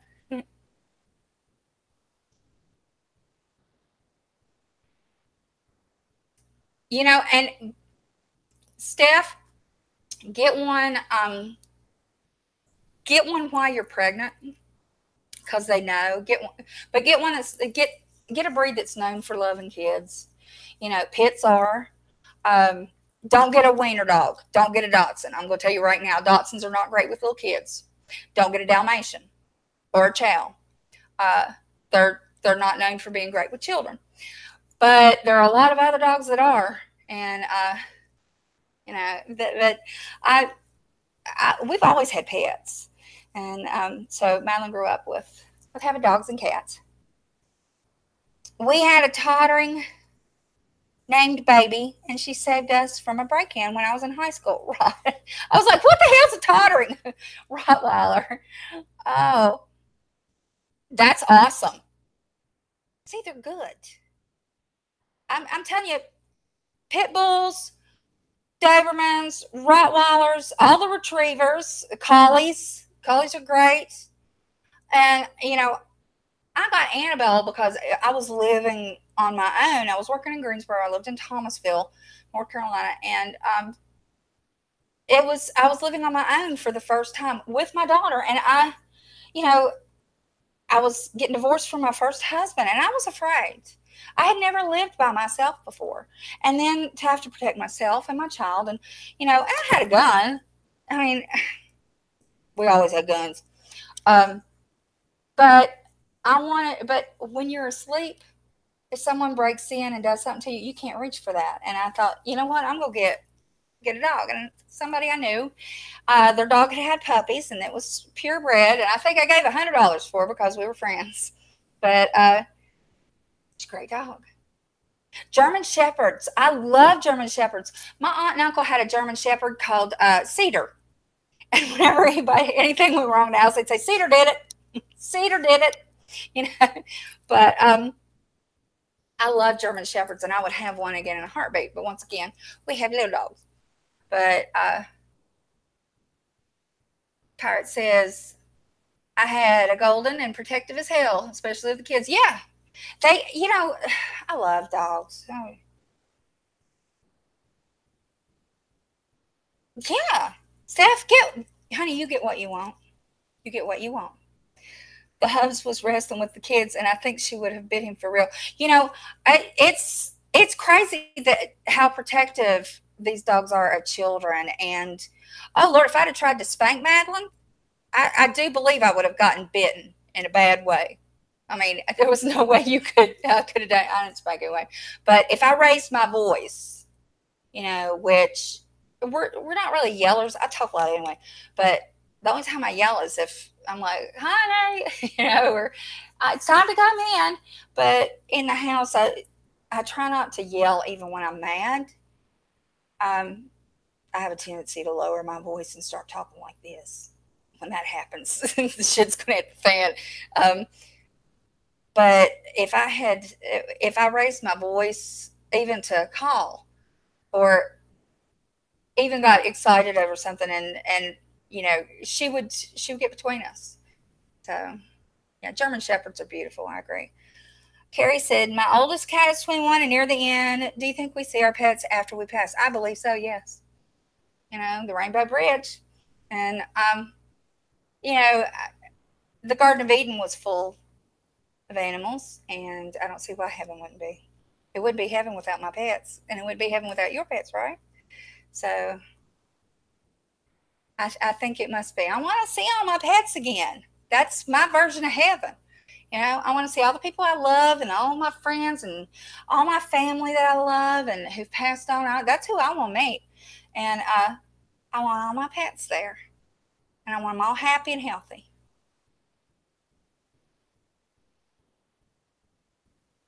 You have a 22-year-old Tori. Yeah, her cat is beautiful, I have to say. The pregnancy thing would be good. Hopefully, they would be protective of me while pregnant because I know I'm going to be a nervous pregnant woman. I think every pregnant woman is emotional and nervous at times. I was evil, not even gonna lie. Uh, but if you get a dog while you're pregnant, they know you're pregnant, and then when the baby comes home, you know it's part of the family. You know, the dog's part of the family. They see the baby as part of the family. Uh, I made sure my pets know they have to damn well wait for me before they died. Hi, Ice Willow. Welcome to the stream. Yeah, I believe firmly that, we have to see. I wouldn't want to be in heaven if I didn't see my pets. Where do they go otherwise? Because, I fully believe that when I talk to my pets, that they know what I'm saying and they have as much soul in their eyes as people do. So they got to go somewhere, right? So I want to see them. But, yeah, I've had some wonderful, wonderful pets. My brother gave me a dog for my 12th birthday named Ginger. She was mutt. She had part beagle and wiener in her. She was golden colored, and I named her Ginger. And I loved that dog. We all did. When she passed away, oh my Lord, that was the hardest thing, I think. Oh, I'm tearing up. Give me a minute. That was the first dog that I had ever seen die and that we had that long. We'd had dogs when I was little, and they'd always run down the driveway. Our driveway ended on the interstate. It was before the service road had been built, and we lived on a farm, and we had different dogs, and I kept naming them George, and it was George the first, George the second, George the third, George the fourth. I don't know why I kept naming them George, but they all get down on the road and get killed, and Dad would go and take care of it before school, and so we wouldn't be traumatized. But we'd say, "What happened?" "Oh, well, George ran away."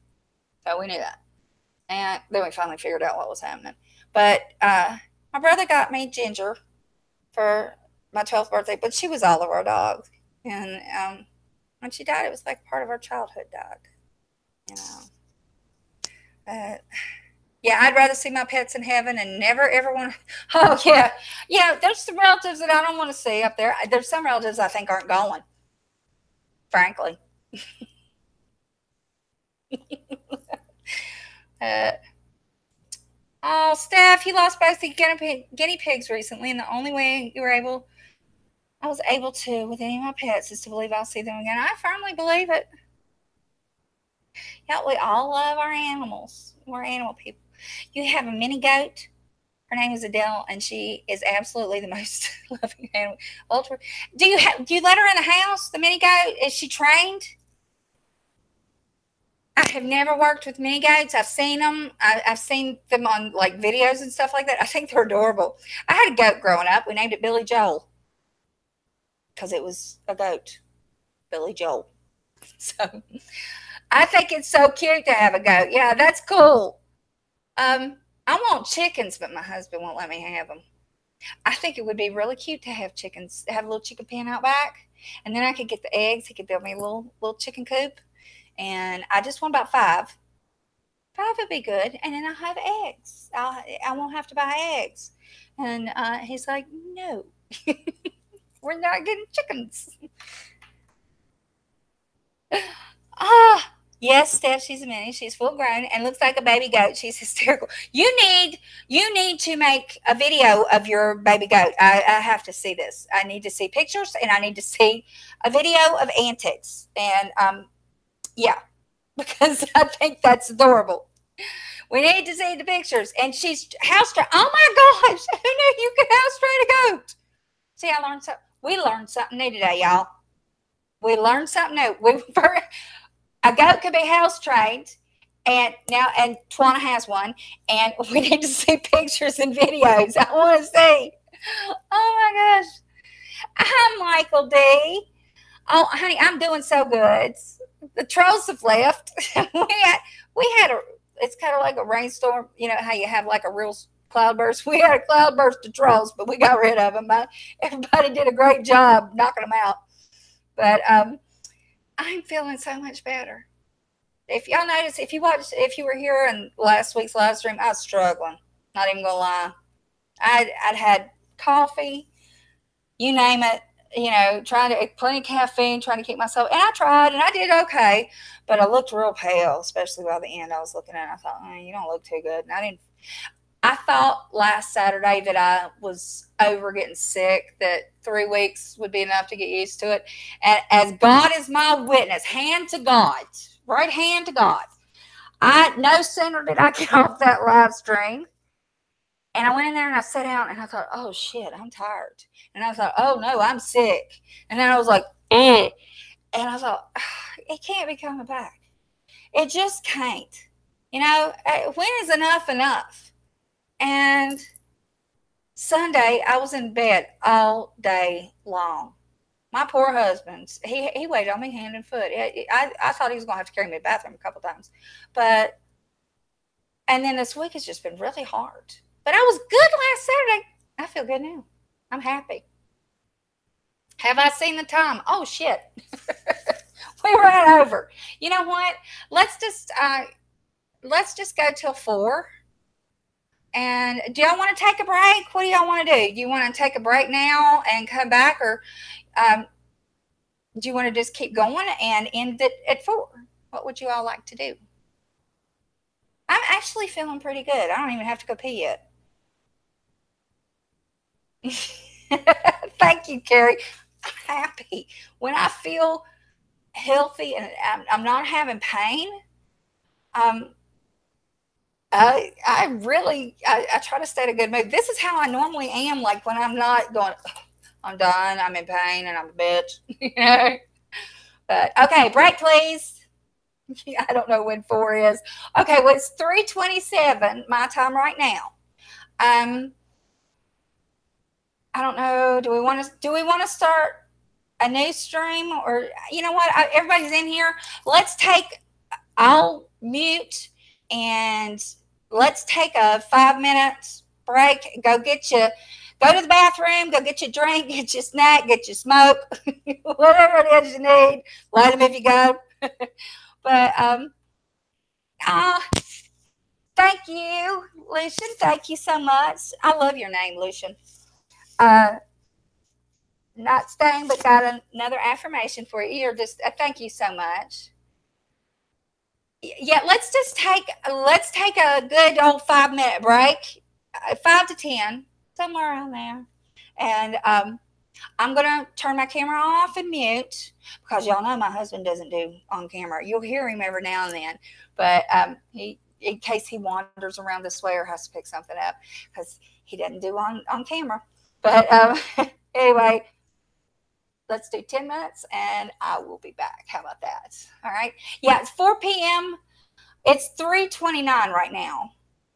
Yeah, it's in 30 minutes for me, Steph. Yeah. Cake if you got it. That's right. Eat some cake. Eat dessert first. That's my motto. Life's short, eat dessert first. All right. I'm just going to leave this stream up, and let's take a good 10, and I'll be back. So give me a few. 10 minutes. I'll see y'all in a little bit. Where's my button? Where's my button? Where's my button? There we go. All right. See you in 10.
Hey, y'all. I'm back.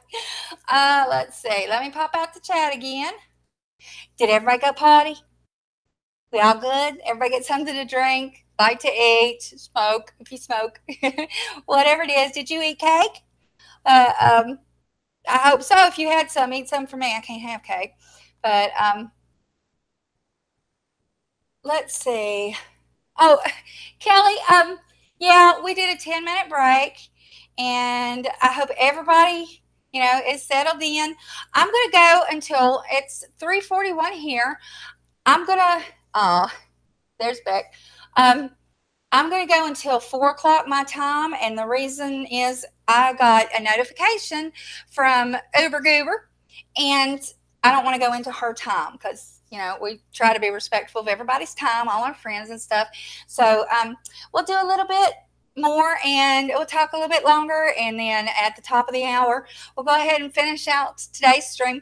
If I feel well enough, we may stream again tomorrow, and I, just sit and talk and chat and have a break from all the negativity and the drama. We'll just talk about happy stuff and just lift each other up.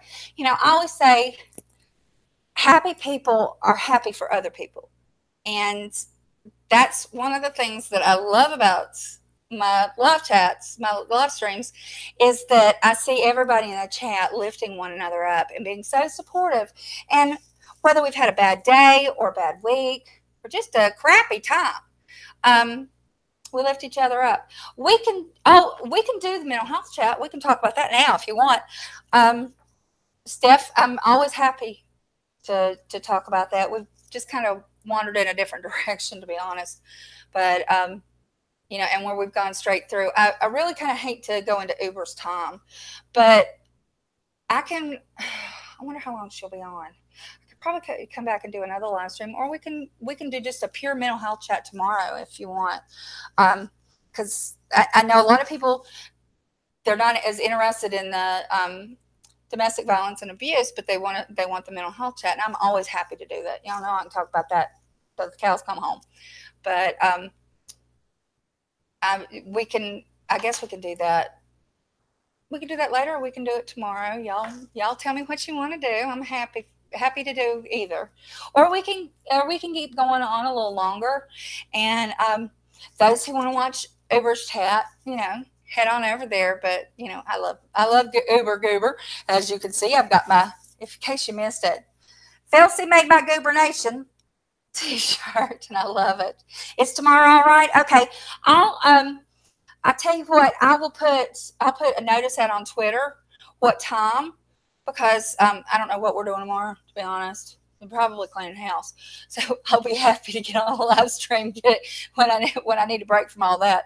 But I'll put a notification out on Twitter, and then I'll also put one on YouTube, so everybody should get the notification that the stream started. And we'll just do a pure mental health chat. We'll just talk about different diagnoses, different treatments, and stuff like that.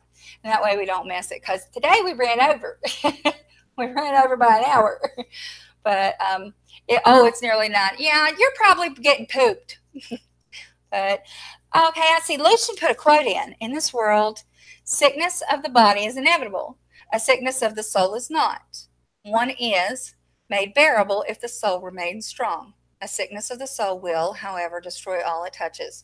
That's a beautiful, beautiful quote, and it's absolutely true. I could not agree more with that.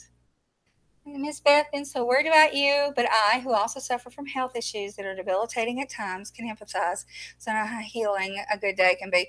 It's, it is like the best Christmas morning when you wake up and nothing hurts. When you're so used to chronic pain and working your hand. Look, my hands are the first thing I move when I wake up. And this morning I woke up and I could move my hands. And I was like, oh, this is awesome. They don't hurt. And then I wiggle my feet. Now my feet are really swollen right now because I've been sitting up. When my knees are bent and I'm sitting up, they swell really bad. So I have to, get up regularly. And I haven't been while I'm streaming. So they're a little swollen, but my knees aren't hurting. My feet aren't really hurting much. I can feel where they're swollen. My hips aren't bad. I was able to walk in the den without holding on to the walls. It's these things that we take it, we take it for granted when we're young, and everything works. Everything works and feels like it's supposed to. So this is like Christmas, feeling good. So, I love it. I love it. Willing to share it later tomorrow. That's, we'll definitely, let's do it tomorrow. I think if I can hit about the same time, about 1, that will probably be good. I always said, if I wake up and can't feel pain, I think I was dead. I've said that too because, well, I've been dealing with this. I started having symptoms, I guess, in my, I was probably 33, 34. I started noticing that I was having pain. Like, I used to run on the treadmill. Like I said, I wore 2 treadmills. And when I was taking care of my grandmother, but I kept having pain and I couldn't figure out why. So, and I would wake up hurting different joints, feeling like, what is going on? So I get good days when I wake up and I'm like, oh, ooh. So we wait on those good days, don't we? But there's a temptation to overdo it. When you have a good day, you're like, oh, I can do this and this and this and this and that. And then we pay for it for 3 or 4 days. So I'm going to try to be smart this time and not overdo it. So tomorrow will be a good day too. So you've got fibromyalgia too. See, and that was the first thing. I mean, I was diagnosed with diabetes, type 1 diabetes, and then right after I was diagnosed with fibromyalgia. And I'm like, well, what do I do? There's no real treatment other than the Lyrica, which made me fall, and the Neurontin, which made me fall. The pain, it's weird. It's like it's like having a bruise all over you. And, like when I'm flaring, running, doing that, people don't understand it. I'm like, you can barely touch me going on, and it feels like you're running your hand over the worst bruise you've ever had. And people don't understand that. If we who have fibromyalgia looked like we felt, we'd be black and blue all over. We already bruise. I bruise easy anyway, but I think that because it's an invisible disease, people can't see it. They know that we say we're in pain, but they can't see why we're in pain. So it makes it a little harder. Yeah, we do too much. And I think all of us, if we have like some kind of a disability or disease that causes us to have chronic pain, keeps us from doing what we want, when we have a good day, we think, and it's hard to hold back, isn't it? Because we kind of forget that we've got anything wrong with us. And there's some mornings I wake up, and before I move, I'm like, I think I'll get up and go do this and this and this. And I'm like, no, you won't. So we have to remind ourselves that we have to be careful. I, on the advice of my doctor, got a smartwatch. You can get the cheaper ones that tell your blood pressure, oxygen level, and your heart rate. It'll go off, and that means it's time to stop. That's a good idea. My husband has a Fitbit. And, my mouth's getting dry. I hate that. He has a Fitbit. It tells him how long he sleeps, when he's in REM sleep, what his blood pressure is all through the day. Oh, Lord. And if it gets mad, it shows his blood pressure goes up. He very rarely gets mad. He's real easygoing. Thank goodness. But heart rate and how many steps he takes and, just everything. It's so cool. And he loves it. Lord, he thought he lost it when we were on vacation. He's like, I lost my Fitbit and it came off and blah, blah, blah. He found it in the cooler.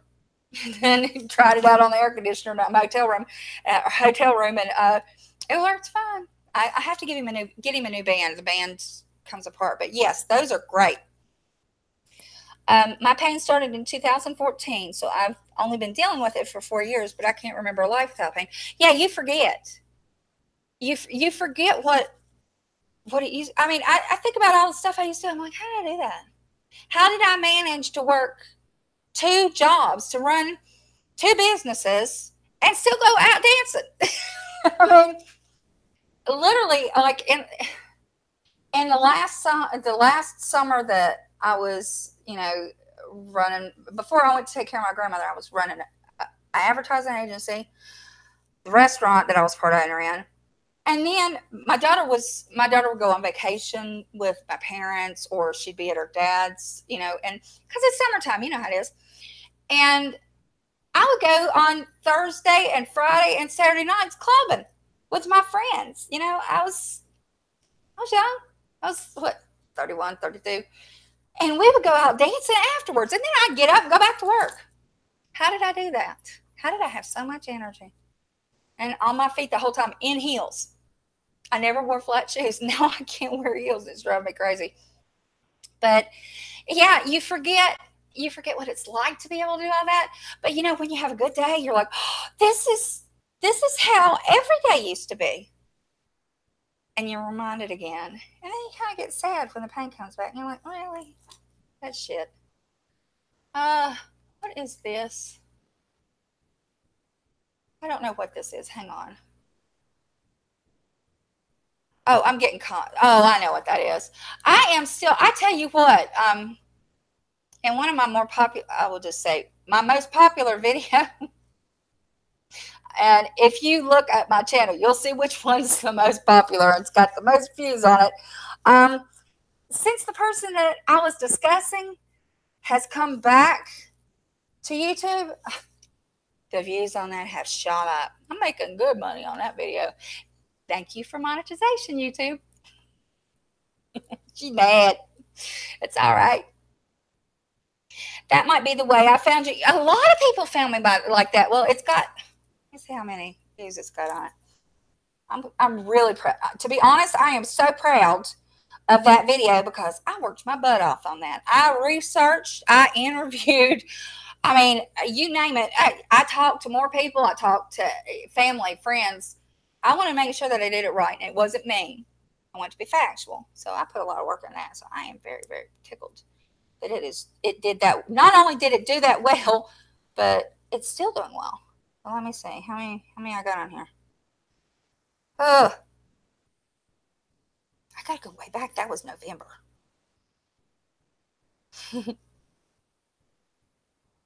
Lord, I've done a lot of videos. I did not realize I had done so many. That's crazy, isn't it? Let's see.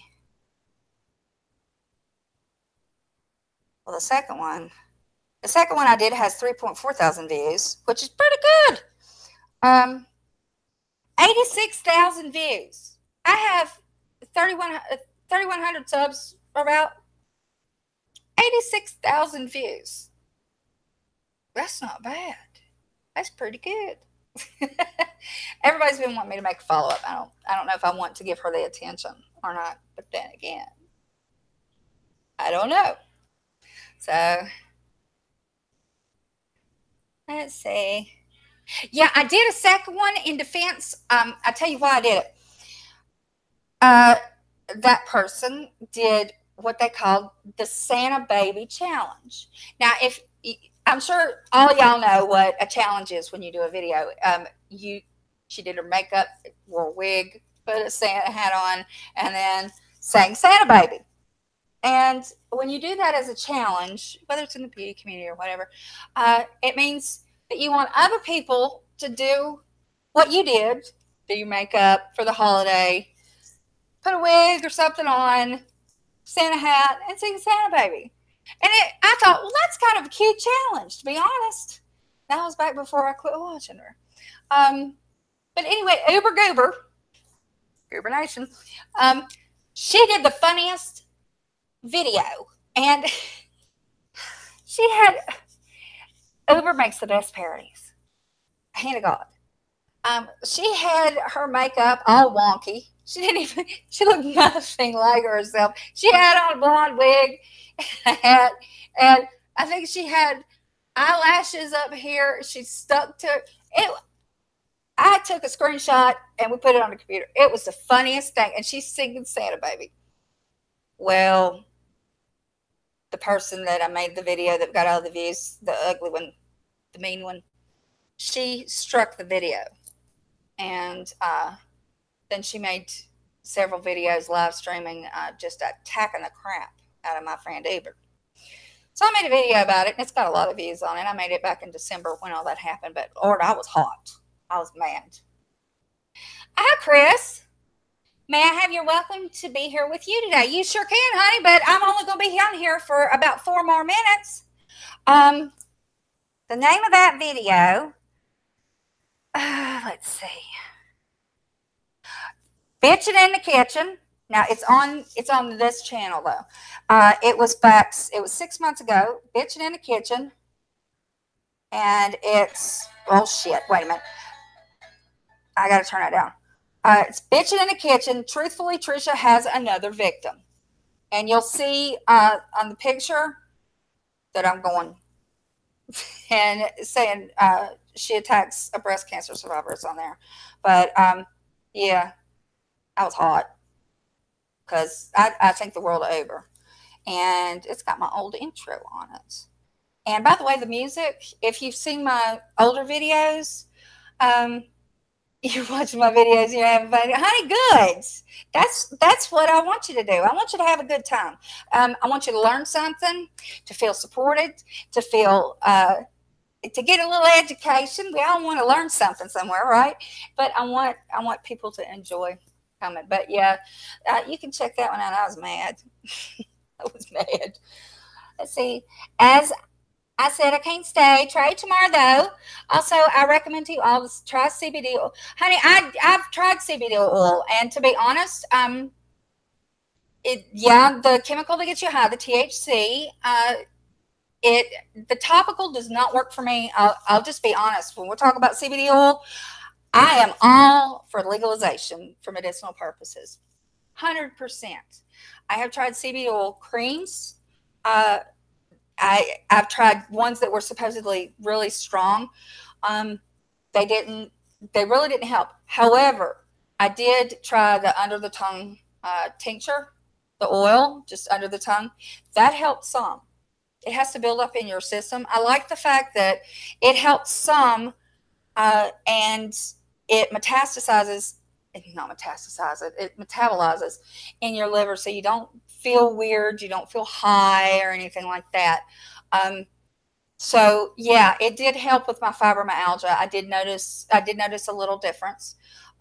Not huge, just to be honest, not huge, but I've tried the gummies. The gummies seem to do more for me than the oil under the tongue.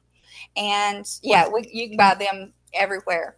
But yeah, I'm fully supportive of medicinal marijuana and the CBD. You know, I know that I have friends that use it, that it works more for them, that they seem to get a better reaction, but that's their body chemistry, and mine's a little different. Everybody, different meds for different heads. You know, we say that all the time, but yeah, I do recommend CBD oil for fibromyalgia. It reduces inflammation. You know, it's not an analgesic, but you know, I just, yeah, I'm glad that it's available. We should have that. We should have that available everywhere. You know, let's see. Did you have cake? Made some lemonade. I had half. He went to cookout last night and picked up dinner because I didn't feel like cooking. I felt like cooking in a month. And got me an unsweet. They put half unsweet tea and then half regular lemonade, so there's less sugar. Oh, it was so good. I love it. I love that from cookout. Let's see. Abel, sorry, carry over. Less than you smile without the grit and the teeth one can get from pain. Oh, honey, I feel 1,000% better. I'm wanting to know, please, how do you know Trisha? If you don't want to answer, please don't. I have terminal illness. Use for my life. Okay, the way that I know her, I first started watching this. It's for Goobers on, but I'll answer this before we end. I actually started watching her when I first came to YouTube to start watching videos. Yeah, I tell people the first person I ever watched was Charles Gross because it was an ad on my Facebook for Cincy Bird, and I was like, who is this person? And so I watched him. I got bored, but he mentioned another YouTuber called Peter Mon, and so I watched Peter, and I enjoyed his videos. And actually, I was the first person I ever went on live with was Peter, on one of his YouNow streams, and we got along like peas and carrots. But so he introduced me to MFW, Katie. And I was, through watching her, I got to know a lot of different people because she was having a lot of people on her panel back then. And this was over a year ago. It's like a year and a half ago or more. It's been quite a while. Anyway, one of the people that she had on that I was like, what's going on here, was TT. I don't say her name. And so in my profession, once you're a mental health professional, no matter whether you're a social worker, you're a psychologist, a psychiatrist, even an assistant, that carries over in your life. You watch people and you try to see where the behaviors stem from. And I found her fascinating. I really did. And when I would watch, I really didn't comment, but I watched and just kind of observed. And then I started seeing things going really downhill, and I was concerned. And the more I looked into what she was doing at the time, the more I wanted to know, what is driving her to behave this way.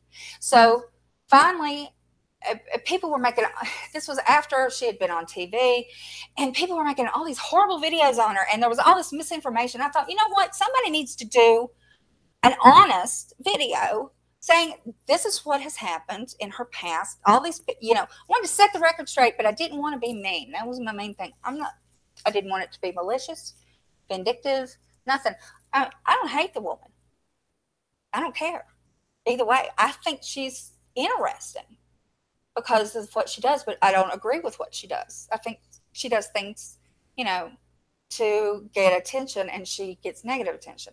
But with that video, I wanted to show that this isn't a recent thing. And I wanted to show the history and all the way through so people would understand. And before they got sucked in, because she was hurting a lot of people who were really trying to be good to her. And I wanted to bring the truth to light, and not do it in a mean way, but do it in an educational manner. And in the video, I say, I hope she gets help. I hope she finds what she needs. And that's it. That's how and I made sure that what I put in the video, that I had not just one source, but I had many, because I don't like hearsay. I don't like, even when I interview somebody, family, friends, which I did, I made sure that I had corroboration with more than one person. So, but that's it. And thank you so much, everyone, for being here. Thank you for my mods. Thank you all. I've never had so many trolls in my life, and you all were amazing. It's just been lovely feeling good and being able to talk with everybody. And Chris, you need to come. You need to come tomorrow. I'm going to try to hit it at 1 o'clock, and we're going to do a mental health stream. Usually I do the abuse support stream, and then I do a mental health stream, but I've gone a long time, and to be honest, Uber Goober's on, and so I don't want to run into her time. So I'm going to come on tomorrow and do a live stream then, and we'll talk about narcissism if you want. We'll talk about what a narcissist is. We could talk about different mental disorders, treatments, and symptoms and things like that. We can, I leave it open for everybody to talk. So I love you too, Puddin'. I love you all. You love you. And you have a great day, okay? Smile, because it's a good day. All right? Bye, y'all.